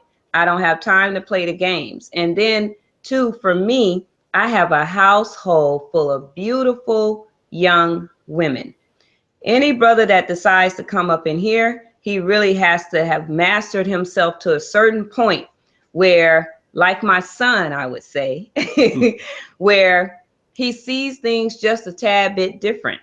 And, you know, otherwise I could bring any Joe up in here who say he wants to take me to, you know, take me out to dinner, whatever. He come by and he take me out or whatever. He see one of my daughters, he lurking around because she's so pretty. You know, next thing I know, I can't even deal with that, because they think they coming in the candy shop over here because it's so much beauty. And I'm not just being, you know, trying to be cocky. I'm telling the truth. So no time for games. You need to know when you attract a person. Oh, I was going to say, as far as attraction, so I don't attract those people. So guys will say to me, like, I have one guy now, he is working on himself so hard. All he does is call me like every 3 months, I don't know, maybe every 3 months or so. He'll send me a text, just my check-in. I'm still working on it. I cannot even think about a woman like you until I have it all together. I'll see you in a few more months when I should have it all together. I put the whole plan together and I'll be ready. And then I'll come to you. So, I mean, you have to get to that point where that's all that you're attracting. And those who can't, you know, who don't want to be here or see that this is too much or whatever they see, I have no ill feelings against them. I just say, you know, peace, you know, I always have love for you, and it's good, because I don't attract that anymore. You know. Yeah, I guess we do have to take inventory on who we attract, because that was to me, that was a crazy one. So yeah, you do. You have to be very careful. I was like, and I'm telling you, it was so crazy. My auntie was sick. I went to the hospital. She worked at that hospital that day and that day only. And I ran into her and I was like, man, this some bull crap. If I would have missed that day, I would have missed all that trouble in my life. But if I got a daughter out there, I mean, hopefully one day I'll meet her and you know, whatever. But when I thought back on it, I said, man, if I'd have just missed that day at the hospital, I would have never had to go through all that. But you couldn't miss that day because it wouldn't have gotten you to the point where you are now. Also, the things that we attract and the relationships that we go through, they also help us to grow if we can look at it like that. So when you sit back and you take stock of all the things that have happened and you start looking at this and you're not blaming anybody, you're just looking, you're just observing at what has happened. When you start to do that, then you can grow. And you can grow. So now you can say, I'm just sitting back now. I'm not trying to be in no relationship because I don't want no game. And you can sit back and say, okay, she was crazy. She was a little cray-cray. We've all been there. The one before that was crazy too. Okay, so then, but what is it about you that's attracting the crazy? What do I like about the crazy? What is it about? Because we're just a mirror to each other. That's why the palming comes into play. That's why I have couples to sit there and look into each other's eyes without turning away for about 5 minutes and be palming. Let's go back to the title of the thing. I was lusting. Yes. Okay. Very good. That's very good. That's what it was. If they're attractive, if they was attractive, you know, I would try to do the intimate. You know me. I mean, it's crazy. Like I used to be in California. I was about 14, maybe. Maybe this was another time when I went. But anyway, I slept with a girl, and afterward, I was like, this is wrong. We shouldn't have did that. You know what I'm saying? I think I might have been 14, 15. I'm like, we shouldn't have did that. But she was attractive, and I slept with her. So afterwards, in my heart's of heart, I was like, that was wrong. I shouldn't have did that. Yeah. You know, so I still try to have a relationship with her, but I was just doing it to do it. You know, so it didn't work out. And then after that, you know, just seeing a woman and being attractive, and I was in my sexual mode and sexual thing. And as you were saying, I knew certain things that help a woman get where she wanted to go or whatever. And I was just, I guess I was trying to be Don Juan or, you know, one of them guys, Casanova or whatever. Right. Or something. And I also want to go back to what my son touched on about how men talk to other men, like how men talk to young men as they're growing up. And, you know, the what I want to say, like how young girls, you know, see life, or how women talk to their daughters about sex and about being with a man or having a boyfriend or a husband or whatever you want to call it. Did we lose you? No, I'm still here. Are you? Okay. You're eating.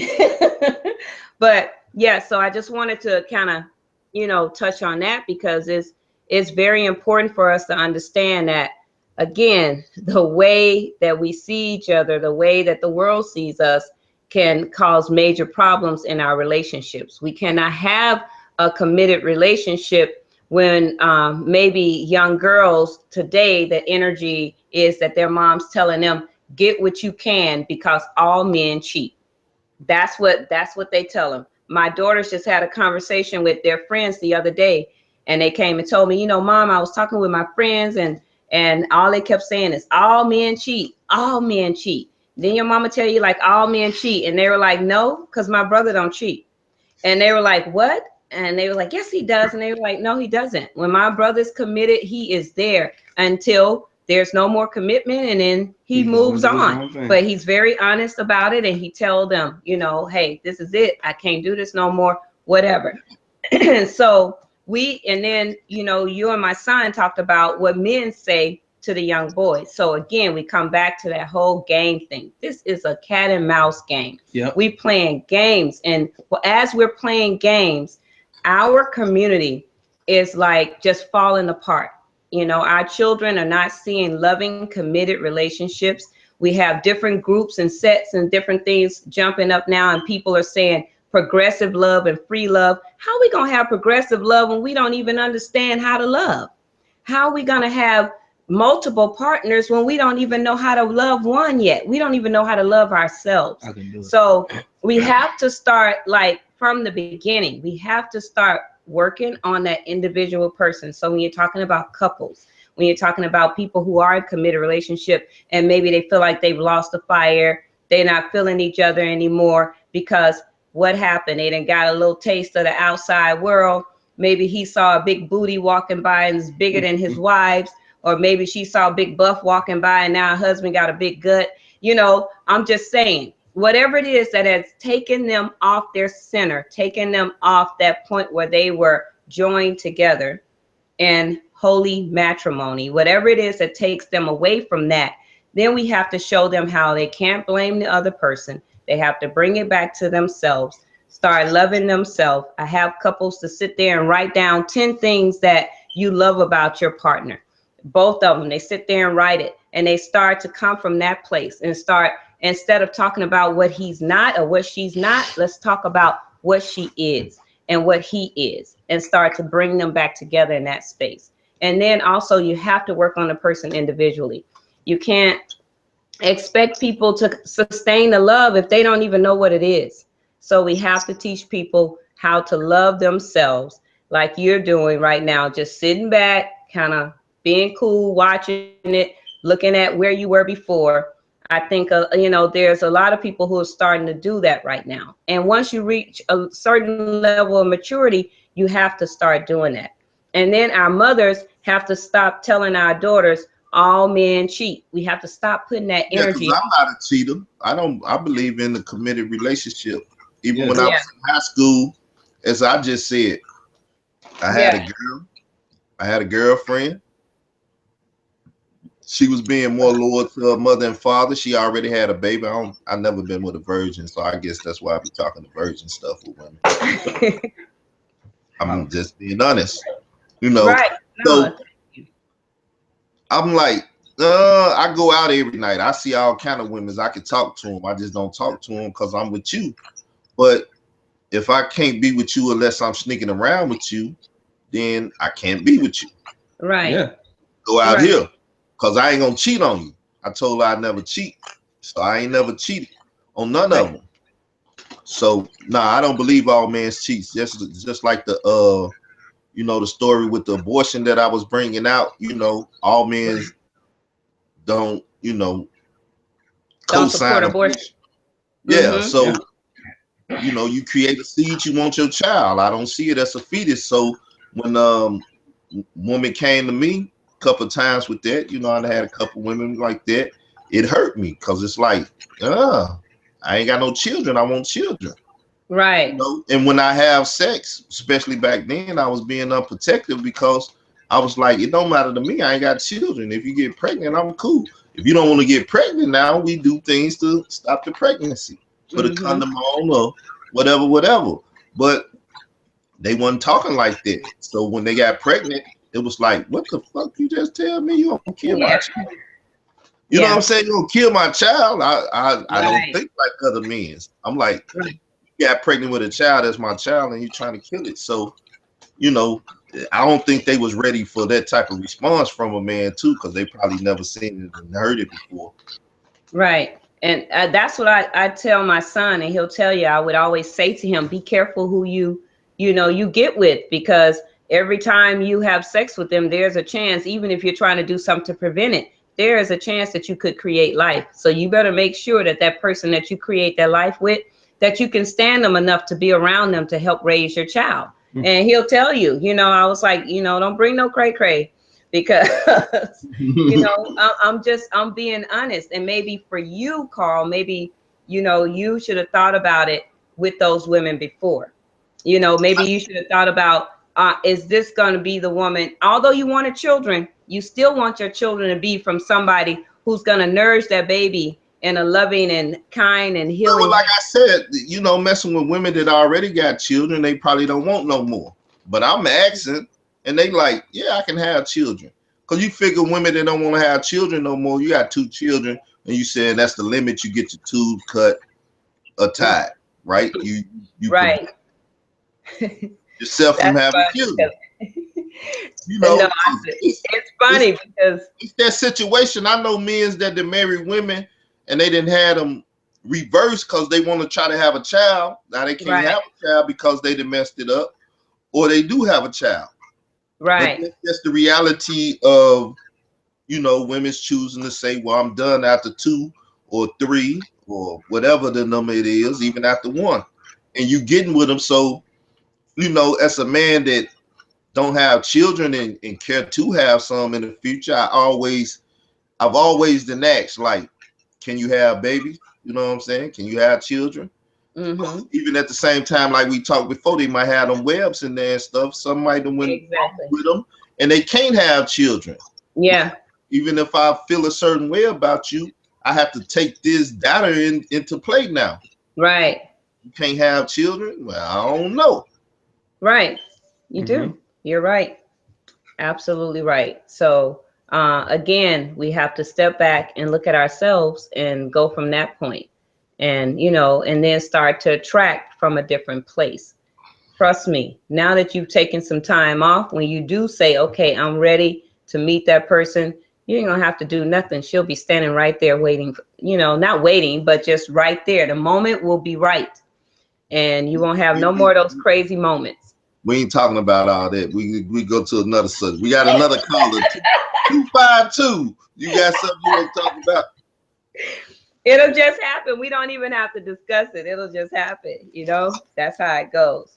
But I was kind of touching on a little bit of how the climate is in the Black community now, with so many different like sexual, or how do I say it, like groups or sets that's, you know, that's coming on the scene now, and how everybody's saying like this, almost like this free love, you know. I think it was in the 70s when and all that free love and all that, and you know, as Black folks now, we want to get on the bandwagon, but you know, we want to say that all of this heals, it heals us, it's going to heal us and help us to grow to another level. If we can just love, we can just do this. Again, as I said, if you don't know how to love, if you don't even have basic love for yourself, then you're going to cause harm, you're going to cause pain. I have, like, since 80, what was it, 85, 86, I was down at Grambling State University, and I have several friends that I know who went to school with me, and they actually, you know, different people wanted to do this whole polygamy thing and have several wives. And trust me, none of them are together today, because it causes pain, it causes separation, it messes up the children. All, you know, most of them, all of their children are confused and messed up in the head and have no idea about love and, you know, any of that.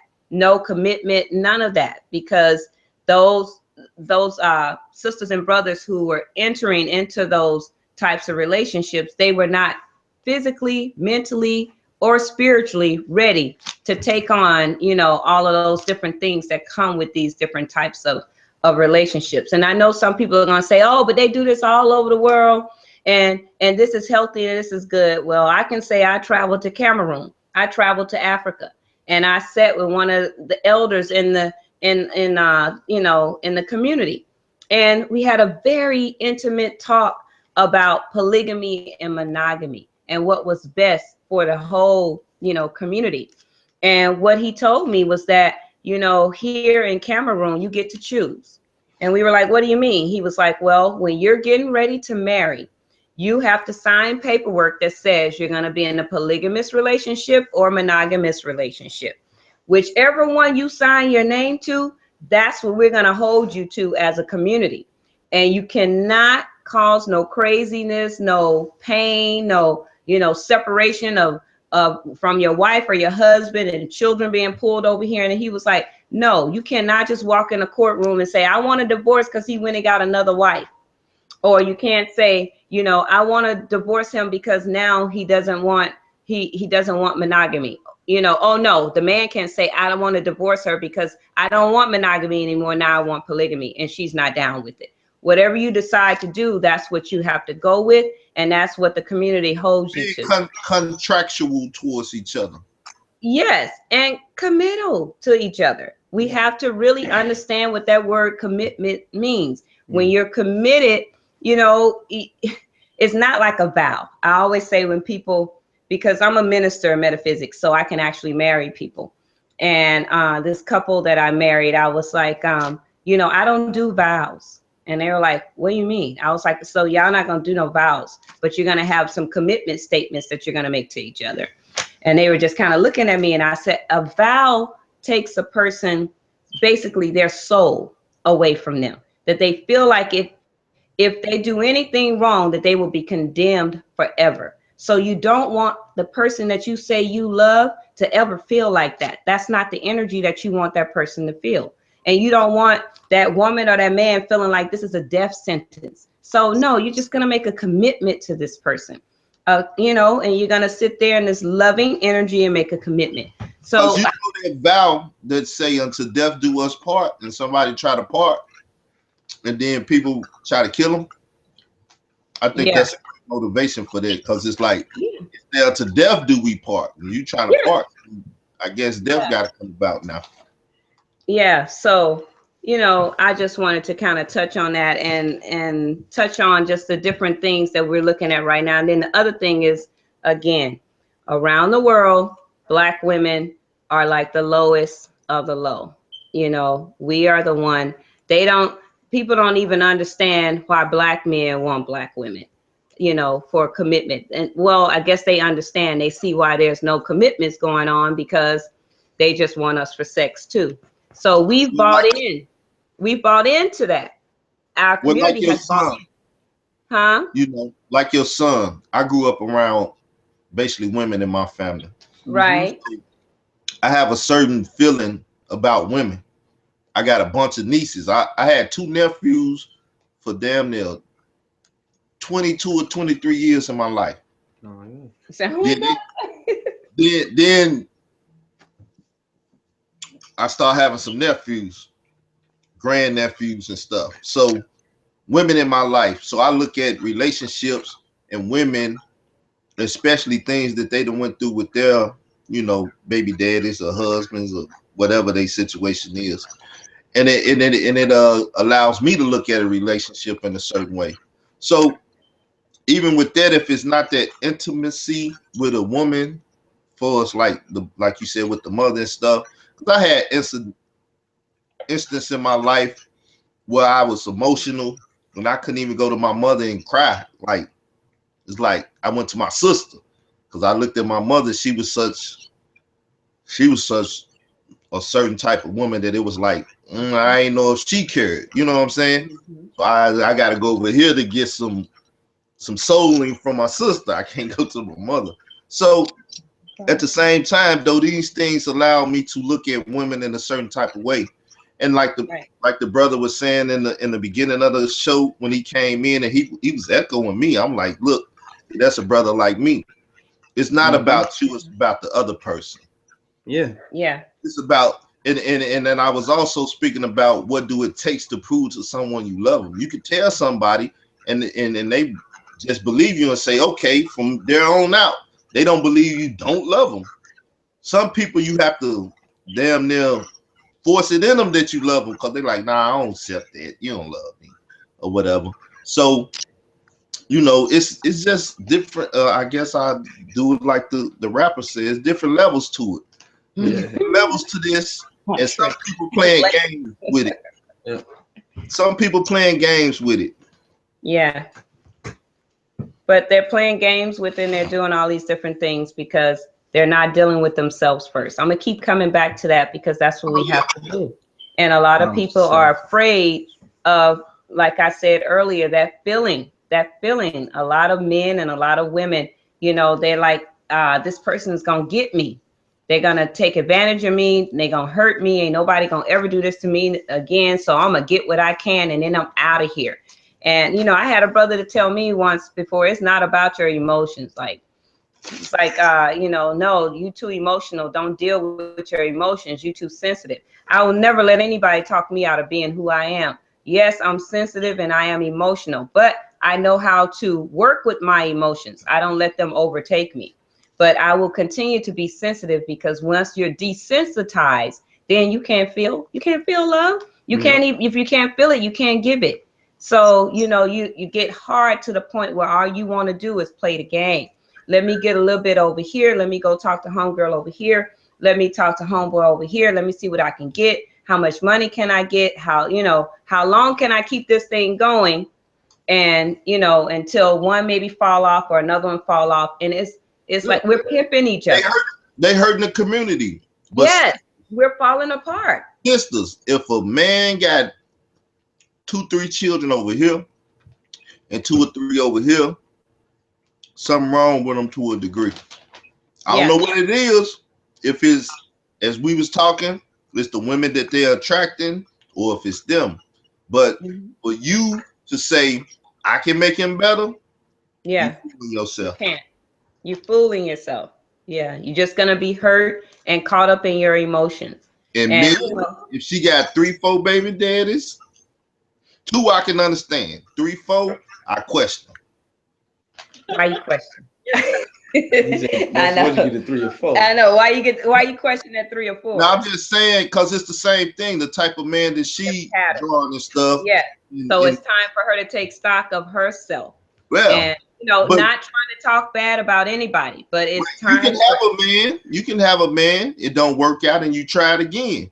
But even with that, to a degree, I believe you just take yourself off the market. Like some people, like we talking now. It's like, well, I done tried it, and maybe I'll try again when I'm 45 or whatever. You know, I let the world change and turn over and see if someone you just change yourself. Right, that too. Yeah. But it's like, hopefully by now, he or she has been born into the world of the matured and grown up, and now that person, Hopefully, huh? I said, hopefully you scare me. Hopefully. No, I'm just saying, in the reality that if the person out there, if you jumped into the relationship stuff too early, or trying to be married too early, maybe the one that's for you is 10 years younger than you, and you couldn't see her or find her or him because they were still in high school when you was out in college somewhere. You know what I'm saying? Maybe. And that may be the one. Maybe. Even if you did to as we was talking earlier, and you trying to match people in the community together, even have a arranged marriage. Right. Well, that don't mean y'all was born the same year and we're gonna arrange these children. Right. It might be a 5-year difference or something that goes along with the different arrangements, because that person you supposed to be with hasn't been born yet. I don't know, but I don't know. I mean, I don't know. All I know is this, is that we still playing too much. And even in that scenario that you just said, it's still, how do I say it? It's still in our community with the things that we're doing, we're still playing. So for me, a woman that's a mature woman and a woman with children who's been married twice, 4 with my first husband, 3 with my second, and now I'm not with those husbands anymore. But for a guy, I always get the question like, why aren't they with you? And they never think that maybe I left them. The first thing they say is, why aren't you with you? Did the children get to be too much for them? You know, that you and the children get to be too much for your husbands or whatever. And so one of my ex-husbands actually went and did what you said. He went and got a younger woman, I guess, feeling like he was, you know, I don't know. I don't know what it does for men. I don't know if that makes you. He didn't want a Corvette. He had to get a young. Hey, I don't know, but he went and got a younger woman. But for me, and mainly for the children, they were all like, ill. Like, what is he thinking? You know, like my son was the one who brought it to me, and he was like, what? I lost all respect for him because, you know, I mean, I'm just trying to understand from a man's standpoint, what is the attraction of a younger woman? Do you feel like you'll be able to control her more or help, guide her and mold her into the woman that you need her to be? Or I'm just I trying think to get it from. I think it goes more to the title. I think it's a What? lust thing. Oh, yeah. I think a lot of the times it's a lust thing. Like if we're talking purely on lust alone, then the age range you're talking about is 22 to 28. Yeah. Regardless of they'll be saying ripe and plump and the still sitting up, the butt is still going to look her best for that time in her life. I agree. So if you yourself have not worked on yourself in that way since you were in that age range, when you get back out there, you just go right back to where you were. Right. So say if you've been married for 17 years from the time you were 25 years old, right? Now you're 42, but emotionally, huh? Are you talking about somebody? No, I'm saying you'll be 42, right? Right. But emotionally, you're still 25. Yeah, I totally agree. In the sense that once you got married, you stopped attempting to learn things about women your age or anything like that because you had committed yourself to your wife. Right. Now that that's over, you just go right back to being 25. Yeah. So now that I've never been the young woman thing like that because when I was younger, like I said, I was looking at grown women, so I was always a grown woman thing for me. Like that's a grown woman. That's what I want. I ain't never no young woman. And it's funny because that's what I get now. That's what I get from a lot of younger guys that are my son's age, and I mean to the point where it's like annoying sometimes. Like you are my son's age. I don't even think of you like that. I see you as my son. You are a child. You are a child, and I can't even think about it. Like it doesn't even. It could be flattering, and that's it. Beyond that, I'm just like, I'm gone. Well, See you later. they call them cougars today. Oh, I'm not a cougar though. No. Yeah, I'm just saying women did mess with young men. Yeah, I know. That's the terminology. Yeah, but anyway, I just wanted to kind of touch on that because in the process of that, you're looking at more, again, in our community, more families being broken up because now your attraction is somewhere else where it should be about the family. And to be a little vulnerable, that's one reason why my second marriage did not last, is because once you take your focus and your attention away from family, I really can't be there anymore because I'm strictly about this union that we've built and these children in the family. And so I'm very strong on letting the children, see that. That's the energy I want to cultivate here. So when you're not about that, then okay, I bow my hat to you. Let's do this right quick. Yeah. Let's try to sum up what we learned here. Hold up, one second. Somebody want to chime in? Yeah, we got another brother, but go ahead. Phil? Go ahead, brother. Oh, okay. Yes, hello, sister. Good to talk with you again. I was the brother from the other evening when you were on the show that was asking the questions. Give thanks, brother. Glad that you came back to hear me. Indeed. I am always interested and very, enlightened by the conversations, and I've been on the call ever since call started. I've just been listening, but I did want to kind of chime in and say that the experience of mine that I see that I'm definitely, when I say I'm growing in it, I'm definitely growing in it. But it's something that the more that I see myself, like when you were talking about how you love yourself, yes, that is definitely key. And even when you're talking about the spiritual aspects of how we have to have that nurturing energy and nurturing effect from our childhood and how we evolve in relationships.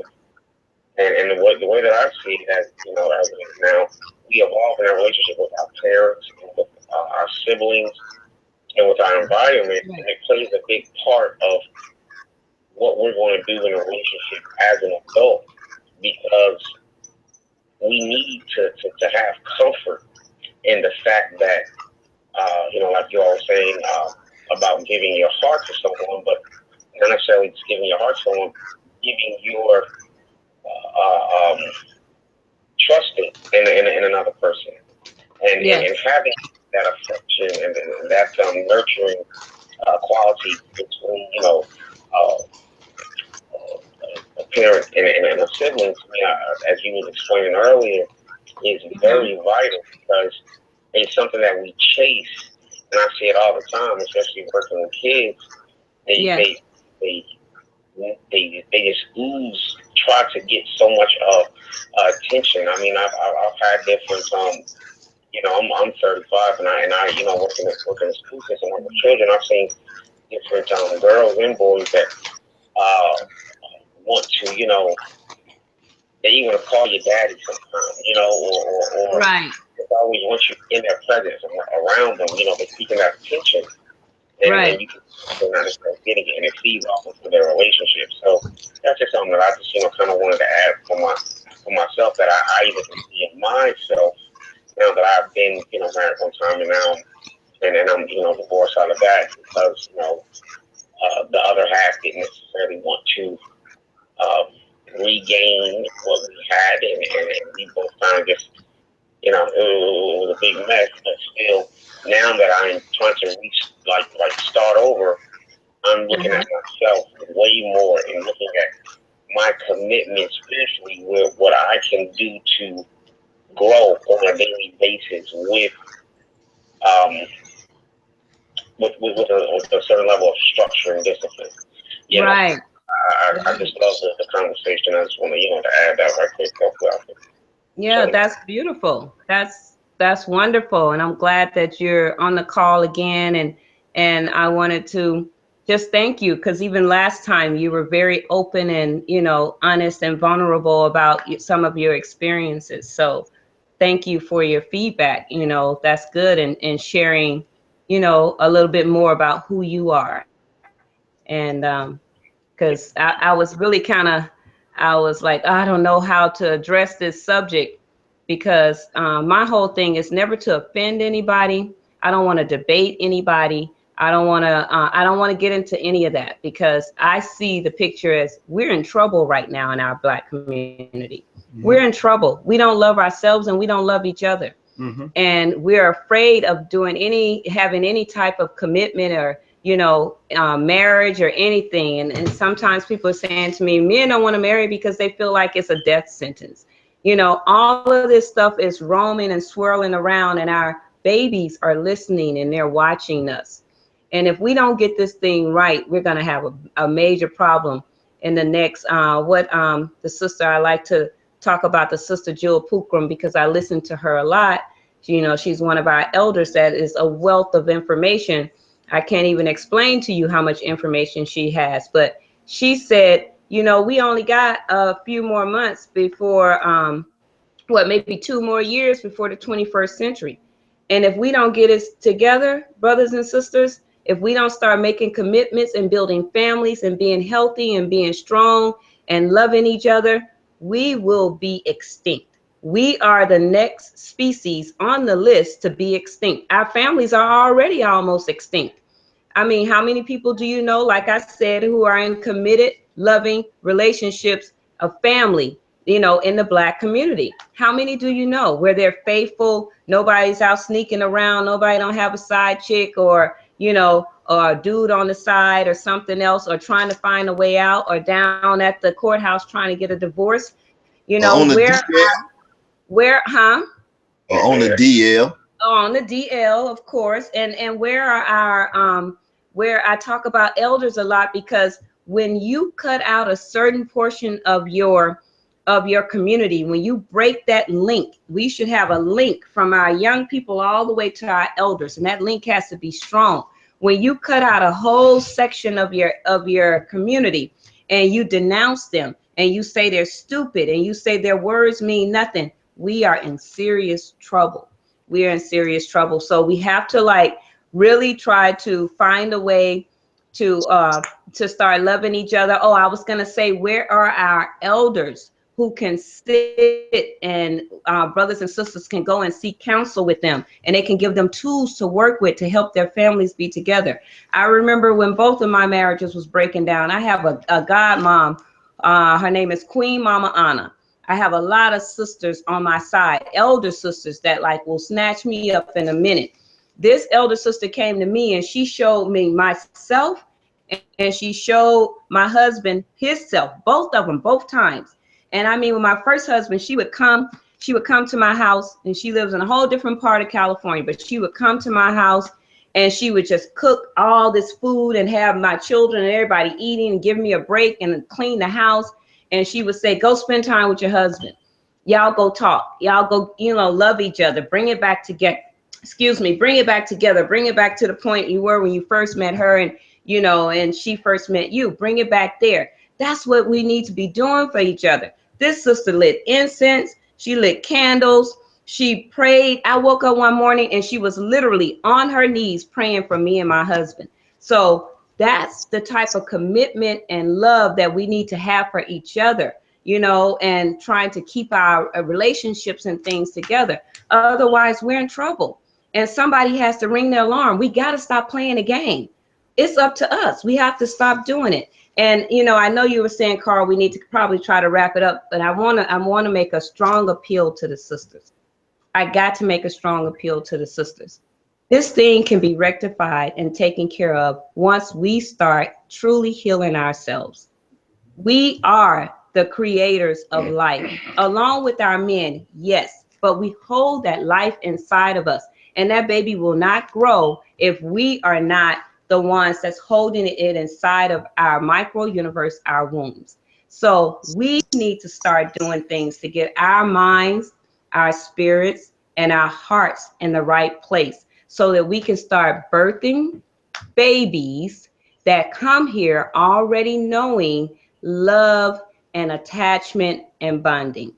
If we don't do this, sisters, we got to do it. First, we got to cleanse ourselves of all this toxic stuff that we're putting in our bodies and clean our wombs up. Because if your womb is a cesspool, then that's what you're going to birth. And it's not nobody else's fault. We can't blame nobody else. We really have to take account for ourselves. I think I birthed a wonderful young man. Why? Because I looked at myself. What can I do to make myself better now that I'm about to give life to this human being? What is it that I can do? And so I took an account on myself. And then once you figure out what you can do, now it's time for you to pull another sister by the hand and teach her what she can do. And you got to stop allowing people to just make us look like we're nothing, make us look like we're, bees and hoes and all of this other stuff. We can't get caught up in there. We can't keep dancing to the songs and expect them to see us as queens. We can't do that. We can't be out there trying to run game on them just because we feel like they're going to run game on us first. We got to start snatching each other up in a loving and kind way. I don't want to fight with no sister. I'm never in competition with any of you. So let's make that clear. I'm not talking about you calling me, debating me, or sending me an email to debate. I don't want it. I don't care anything about that. We are in the final hour. We will be extinct if we don't start bringing ourselves together, pulling ourselves together, loving each other in the way that we need to. Our communities are falling apart. They have fallen apart. They're falling apart, and our babies are watching us. So what are we going to do? Sisters, what are we going to do? I'm putting together right now a rites of passage for women, because we can't teach our daughters if we don't have it. So I'm putting together a rites of passage for women. And I'll be letting you all know when it's going to happen. Hopefully it'll be happening sometime in the summertime. I don't know if it's going to be in California. I don't know where it's going to be. But, all I can say is wherever it is, you need to try to get there. And brothers, you need to try to send your sisters there, because nobody's going to be given the teachings like I will be given the teaching, and those circle of sister elders that I will bring together to help us to realize how great we are and bring us back to that greatness. And if I can speak to the brothers, it's high time we stop the nonsense. It's one of my favorite rappers, one of the greatest musical minds of the 20th century. He said it. He said, "I wonder why we steal from our women, why we kill our women. It's time to heal our women." And I mean, he said that over 20 years ago, and yet we have not taken the steps to actually uplift our women, because without them, we don't have a community.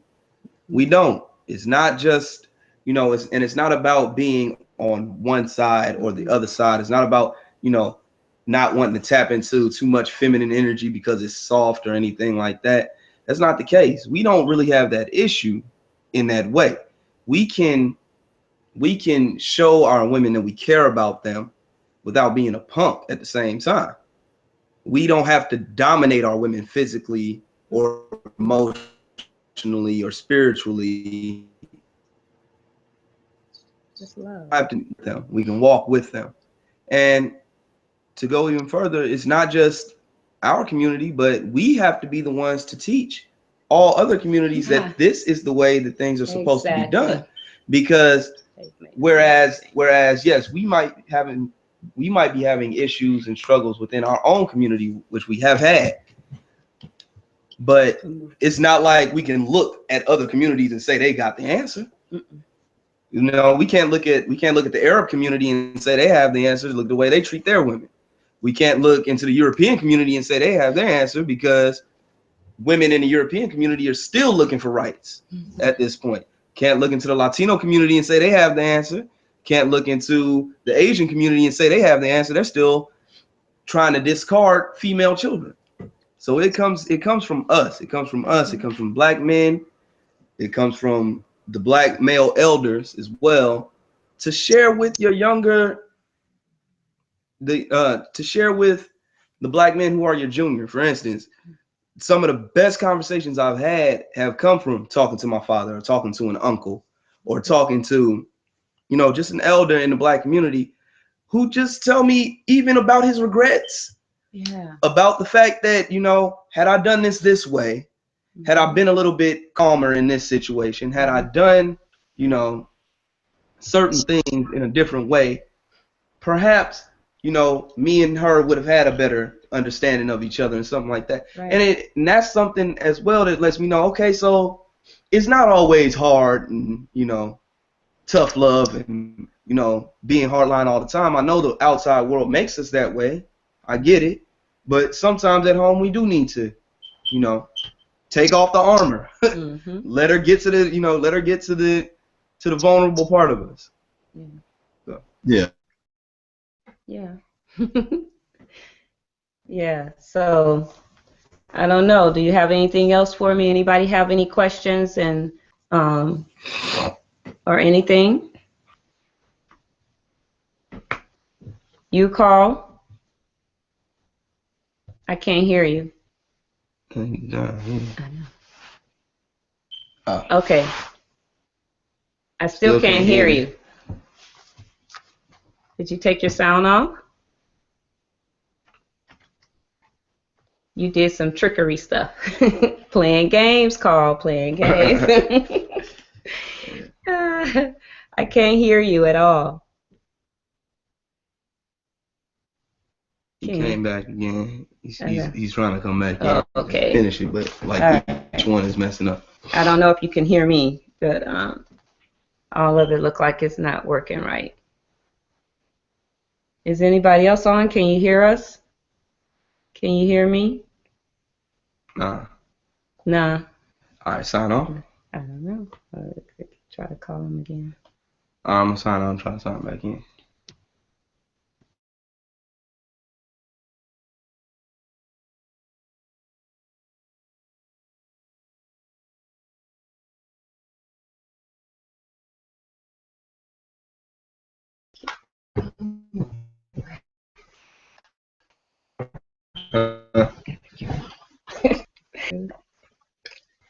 You got a grandson. I know. I love him. I wish he was here so I could show him right now. There he is. Hey, baby. Are you there, Carl? No, I think he signed off. Yeah. You trying to come back now? I still can't hear you. Oh, see now. See you. Can't hear I you. see you, but I can't hear you. Okay. Hold up.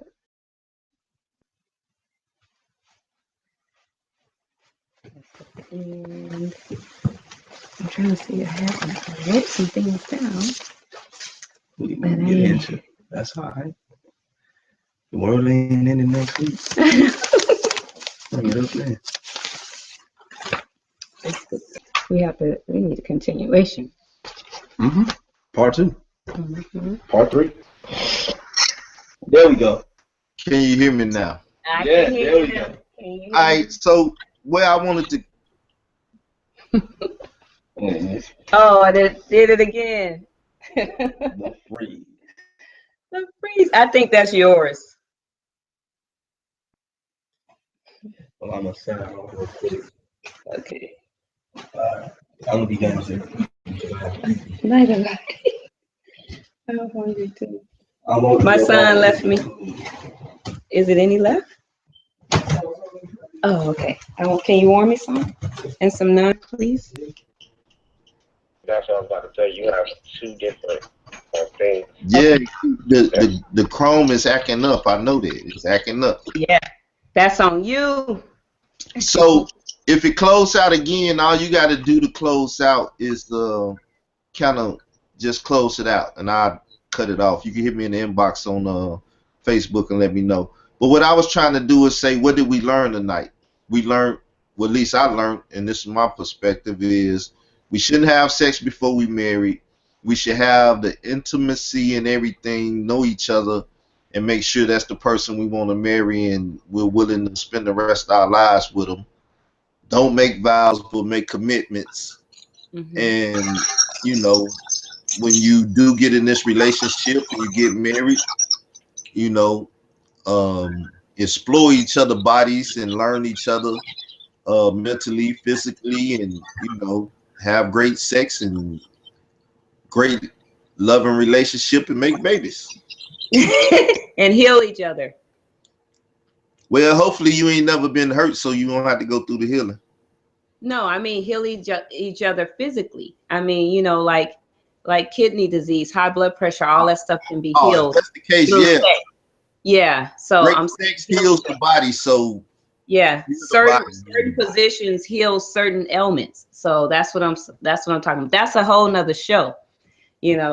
That's a whole nother show that we could talk about. But yeah, and I think we have to do another one anyway because we just scratched the surface here because you got to get people to love themselves first. You don't want to give them too much information and then they be running around like everybody right now. Well, I'm gonna take a lot of flack behind this. I know some people watching that they ready to say, "Boy, I heard you over there." Say, hey, boy, you better you had your pen in your pad because you need to take some lessons. Okay, that's right. That's how you do it. Well, I'm glad. I mean, thank you, brother, for actually, opening it up and giving me a chance to express some views and, talk about the way that I've come to see life and, talking about the elders that are ready to teach. I am now, I guess, considered an elder and I am so ready to teach. So there'll be many more that's going to come up with me and we're going to start speaking more and just being out there. For a minute, we just had to lay low. Like I said, we had to pull back because it was just getting out of hand. But it has reached the boiling point now. So there'll be others like myself that will just been laying low and doing the work and, cultivating energies in our own self so that we can come out and actually teach. So thank you. I mean, honestly, thank you. I really appreciate you. Yeah, I mean, I appreciate you too. Hopefully, the audience appreciate. If you appreciate, leave a comment at the bottom. Leave a comment. Yeah, circulate the video. Subscribe to the channel for more cutting edge, exclusive conversation over here. Yeah. I'm a renegade. I'm not afraid to talk about anything. The thing is, always do stuff in an artistic way where it's not vulgar and crazy. But I can do that too. But you know, I Yeah, choose you can do not to. that too. Yeah, But we got to teach some other stuff yeah, first. yeah, We yeah. don't want people running wild saying they taught us how to do this first. Right. So that's why I didn't get too deep in it, because that's what everybody's looking for now. How can Yeah, I do the and, sex? and I didn't want to do it too. But the thing is, we got to have it. I guess the married couples got to have a conversation in they show one day or whatever, where they Yeah, learn how to make sure they keep in their fire. Not come on, baby, light my fire, but keep throwing the wood or the gasoline on this fire and keep it. yes, You know, yes. And I'll do a workshop or some type of retreat for couples. I always tell people, although I'm no longer married and I've had 2 marriages, trust me, sex was never the issue in our breakup. So that was never the issue. It was all other things. So because of who I am. But so yeah, I have a lot of tricks and things that I would love to teach couples, and that's the way it should be. all Yeah. right. So couples, start saving your monies and get ready for the retreat or whatever. So yeah, it was a good show. I done had this private conversation on a Google Hangout with some brothers, and it was a sister in there, and it kind of blew their mind. I got a little bit more in detail with them, but so now I done had it in public, and I done had other shows. Um, we didn't talk about anal sex, but I heard that term used. So before we go, tell people the pros and cons of anal sex, because it's a lot of husbands probably out there trying to really force. Oh, she fell off now.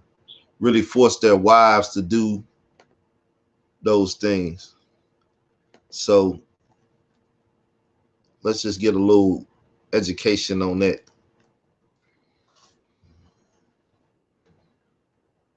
because the anal is the exit. It is of Okay, I'm back. the anal sex, the pros and cons of it, which I would say no pros in it, but if there's any, I guess you would know. But Are you asking me that question? yeah, the pros and cons of anal sex. Well, yeah, I would say there are really no pros, and a lot of women and men are being damaged by anal sex. Um, they say, in the tantric and the Tao, they say that anal sex feels to the person who's actually performing the anal sex and the one who's receiving it. They said it can be the most, how do you say it, like the energy that comes with, like we're with the young lady at 14, we shouldn't have done that. It is said that in that moment that some of the people said this feels like it's something that we shouldn't be doing, but people do it anyway. When you talk about what's happening to the woman and actually stretching that area to a point where that sometimes she might even have problems later when she's trying to go to the bathroom and actually get rid of waste the way that she should be able to do. Also, there's so many nerve endings and blood vessels and everything right there at the opening, at the anus. And so when a man penetrates, when you're talking about blood, like you were saying with the vagina, no, this is where you actually would probably break some skin and get some blood. And then when you talk about how the AIDS virus can be transmitted, they said, scientists have said that this is one way, because you're actually breaking the skin and so you're transmitting, blood.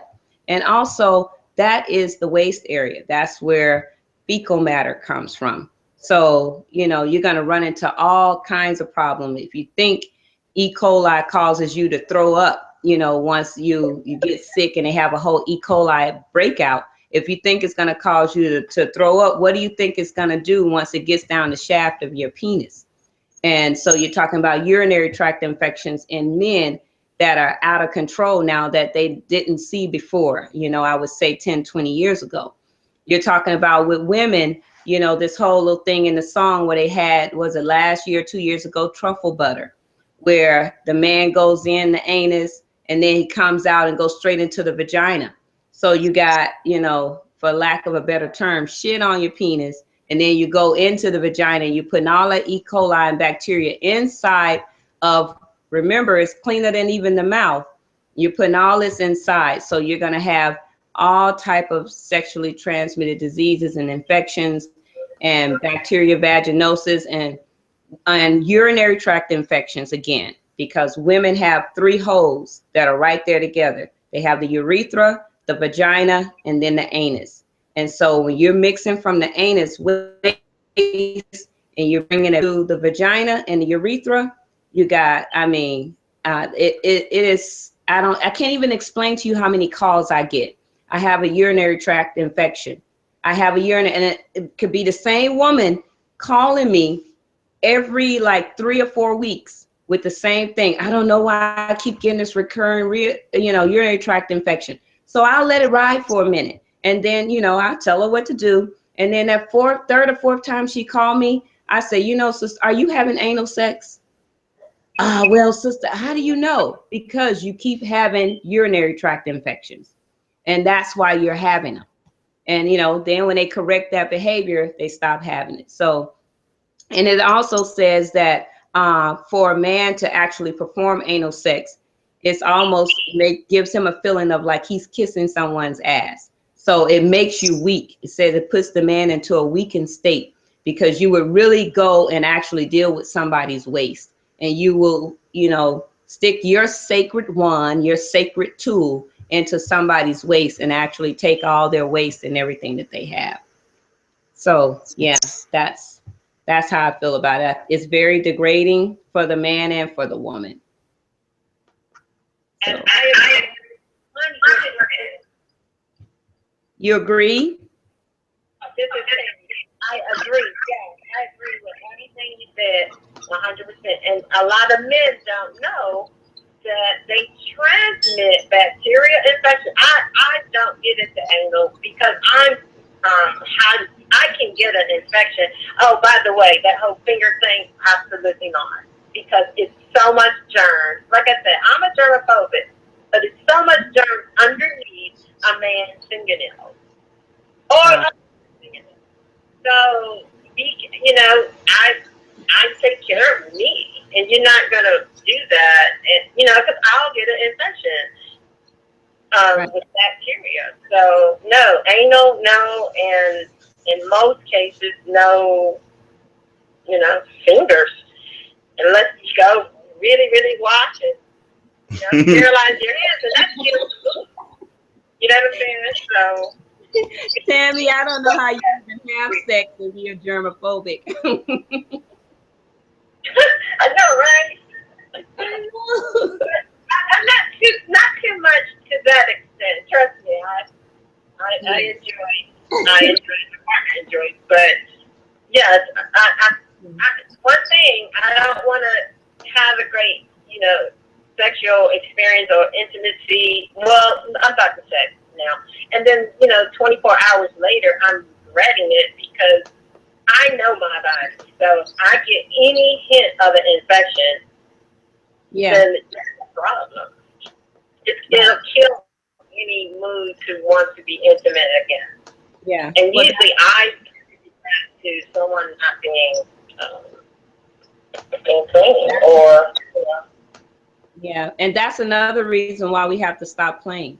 That's another reason why we have to stop playing with each other, because all the infections and things that are going around right now, they're on the super level, meaning that all of the bacteria and the viruses or fungus have started to mutate themselves, and they're no longer, can be fought with just the regular antibiotics that they're giving them. So there's super gonorrhea, there's super chlamydia, all of these things have gotten the term super now, because they've tried several different antibiotics to try to cure it, and they keep coming back with the same problem. So, that's You have to stop playing. I have to say that for me, you all have me being very vulnerable tonight, but for me, if I'm with a guy, and trust me, if I'm having sex with you, then we're talking about marriage, we're talking about commitment, and otherwise, if I realize we're not on the same page, then I let you ride.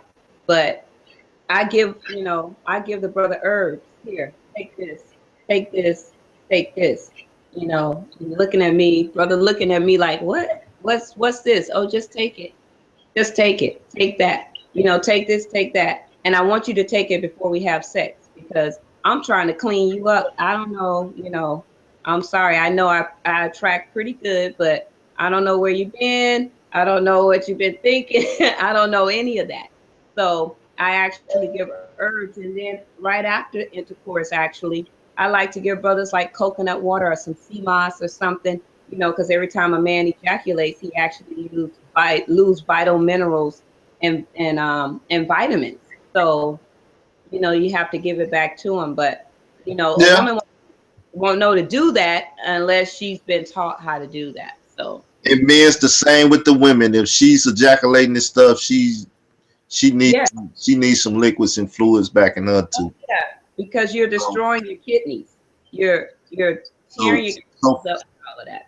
yeah, so for you guys that never took them there and everything, know that if they go there, make sure you feed them and get them some fruits and vegetables and some water afterwards too. Some coconut water, some plasma water. That's coconut water. You got to put it all back in. I can't hear you. So I put you all on hold. So if you already touched on this subject, let me say this. Women who have multiple sex partners, and especially unprotected, semen in the vagina will cause bacteria and odor. And if she's having sex with multiple partners, that's multiple semen inside of her vagina. And guys, you want to wonder when she opens her legs and you smell that whiff, that's because she's probably active. Or Yeah. it could be enough.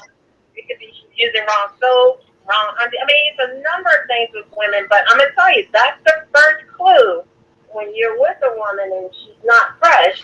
She probably has a bunch of different semen in her. Could be. Oh boy! But But that's something I never could. balance is off. That's one thing I can't fathom if I was a woman having multiple partners. Even as a man, I ain't down with the multiple partners. I tell people sleeping with one woman multiple nights and you sleeping with multiple women multiple nights, we still having the same amount of sex. You just having it with different varieties, But Well, most women, and it's old. I remember having a roommate in the Navy, and she used to sleep with one at 8, and at 10, the second one is coming in. And the thing with men is they're naive. They're naive to believe that you're her only partner. The nose is not going to lie. Along with with some. other factors. Yeah, with some it's like that, but like we was talking about the cheating thing or whatever. But the thing to see, like men, we going into women. That's a mentality that a woman, I guess, can't fathom. And for a woman to take multiple men in, it's like, how do you fathom that? Well, and it gets deeper. You'll get it. The women now who are so liberal and the woman that'll say, okay, let me call you that Uber, most likely that's the woman that's having those multiple sex partners. Oh yeah. Because she believes that she can play a man's game. Yeah. And a lot of it is just hurt and like the sister said, not loving self. Because if you love yourself, you're not gonna let anyone in your family. Well, just think about what you said. You got 3 or 4 different guys sperm in you. I mean, that's a smorgasbord of different bacteria just right there. Like, what the hell? Bacteria, different DNA. Let's talk All about of it. it. It, Yeah. it gets deeper than we could ever imagine. I always tell people it's never just sex. They'll say sex is just sex. No, it's never just sex. You're talking about actually taking on a person's DNA. So if you have several partners in one night, then you got all these different DNAs in you, and it don't just come out. It's not just washed away. They remember that DNA is looking for that egg, so they swimming, they moving around all through, and inside of you. So it's not just it's not just about that. I mean, I don't And think that deep sometime about it, but just hearing that, like, woo, that should make a yeah, woman there say, hell no. Oh, yeah. Get hard. Well, that's why. Sorry. Who's your baby daddy? What does that tell you right there? Anyone that doesn't know who the father of her child is had multiple sex partners. yeah. Yeah. Yeah. So I don't know. It gets really deep. I mean, we could talk all night about penises and vaginas. And I think I mentioned last time when we did the show, I talked about the pressure points that are on the penis, and like at the head, it's the heart chakra, the pressure point, and then also at the tip of the cervix. If I could show you a picture, the tip of the cervix, there's also a pressure point for the heart. And when that penis goes in and touches that top of that cervix, then you got an electromagnetic, thing that's going on. That's actually you're exchanging energy. But for women, because the man is entering us, that's how he penetrates our heart. That's how you have so many women getting so emotional about men. Because if the penis is long enough to actually touch the tip of their cervix, that's how you have these women who just like, I can't leave him. I don't know. It's just like it's a spell. It's like I'm caught up with him. I don't know what to do. Tell me how to break it. But in the same turn, a lot of women, instead of having, remember we talked about frontal sex, why either Yeah. it's missionary or the woman on top, and then doing that whole hug like we talked about before, because this is the way that women penetrate men, through our breasts. So you have no bra, no nothing on, and you actually hugging him frontal, and your nipple is touching his chest, it's going straight to his heart chakra. And then it's balanced. But most of us prefer in this day and time, we just hit it from the back. We won't even turn her around and look at her. Like you say, Carl, we won't kiss her. We're not doing nothing because it's just about that big whatever behind, and I want to get on it. And then when I come, I'm done and it's over. So he penetrated you, he touched your heart, but you never got a chance to touch his. So when it's over, he leaves and you're just sitting crying and hurt. And that's what's happening. So, I mean, we could talk all night. I got so much. I actually took notes, and I think I wrote down some notes, but I think I only talked on maybe about two or three things. Yeah, well, once again, as we was closing out, I think it was a good show. I think a lot of people gonna get stuff from it if they don't do nothing but go and especially those that's married. Like we said, you Yeah. can't try to take this stuff and use it for your sex magic or Yeah, whatever. but maybe for those who are contemplating marriage also, right? Yeah, Maybe those who are afraid of commitment or not afraid, just don't know if that's what they want to do. Hopefully we were able to help somebody to go ahead and say, yeah. okay, The plan. intimacy thing. I believe that just that terminology alone, vibrating through the community, just the word itself. If Yeah. people think about it and it really touch you, you will understand that that is a key component.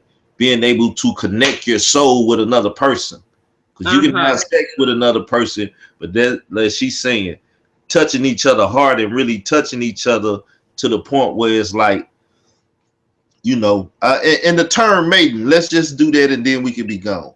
What do the term mating mean when you're mating? Yeah, We know that's what a it. mate is.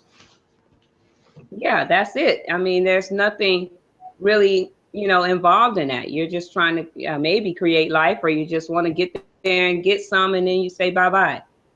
So we really have to get to the point where we want a connection, a stronger connection with who we are, our highest selves, our greatest self. And then again, like I said, then we can go out and share that with somebody else. best in them too, and they'll want to give it to us. You know, I walk around, I tell people I want to emanate love. When you see me, I want you to know that it's about love, and that's how I'm coming to you, and nothing else. So, you know, if a person's not like that, that's not what you're going to attract. They'll be Okay. afraid to talk to you. And just let me say this really quickly. There is something for everyone to learn in this show. So not just married couples or anyone looking to commit a relationship. People who have it wrong. This platform gave you tools to stop and get it right. Stop, change some behaviors, and one day, you know, you will be able to have that fulfilling, reciprocal love and intimacy with someone. So it's this show is for everyone. Everybody. So great job. Thank you all so much. This is my first, so I probably need to learn etiquette. But it was so informative, and I cannot wait to share this with some of my friends. Okay, so once again, before we leave, hit the subscribe button, share the video, comment on it. You might get somebody coming back and telling you some of the things you need, and keep up with what's going on. Tell them where they can find you, sister, on Facebook or whatever. Give me your website again, and you know. Okay. On Facebook, I'm Pilar Maat, and on Instagram, I'm at Help You Heal, HELP, the letter U, HEAL, and also my website is Birth Mama, BIRTHMAMA.org, birthmama.org. And yeah, I mean, I would love to hear your thoughts, you know, your emails. Like I said, if you send me something that's a debate, trust me, I won't even respond. I don't have time for that. We're in the final hour, and I'm just trying to help people to heal, and that's it. Good. Yeah. Right. That's it. You post that out there on the Wake Up Mission, if you don't mind. Post what you need. Plug all the information. I'm a suggest y'all to be friends, and then that way you'll forever be in contact with them. Yes. That's wonderful. Thank you. Thank you. And then I also want to say one more thing. If you're in California, you can catch me Saturday in Long Beach at the Long Beach Convention Center. I will be dancing with my belly dance troupe. We're competing in Belly Dancers of the Universe. Yes, I do still belly dance. I have 7 children and I'm 50, but I still belly dance. So our troupe have come in. We've been in 3rd place, 4th place, and this year, hopefully we'll take 1st. So there's money on the line, and I'm trying to go ahead and do what we have to do to make that happen. But yeah, so come out and cheer for us. We're called the Butterflies, and that's another show too, because I could talk all about how that particular sacred dance, belly dance, actually helps to heal the female reproductive system and keep you healthy throughout your life. Okay, well, I suggest both of y'all to be friends with each other, and you know. Will do. Okay, and did he hang up? The brother hung up? Nah. Oh, okay. Just want to tell him thank you again. You are so welcome. Thank you. Thank you, Paul. Okay, so with that said, we're gonna close out. You know, subscribe, comment, and share. Peace. All right, peace.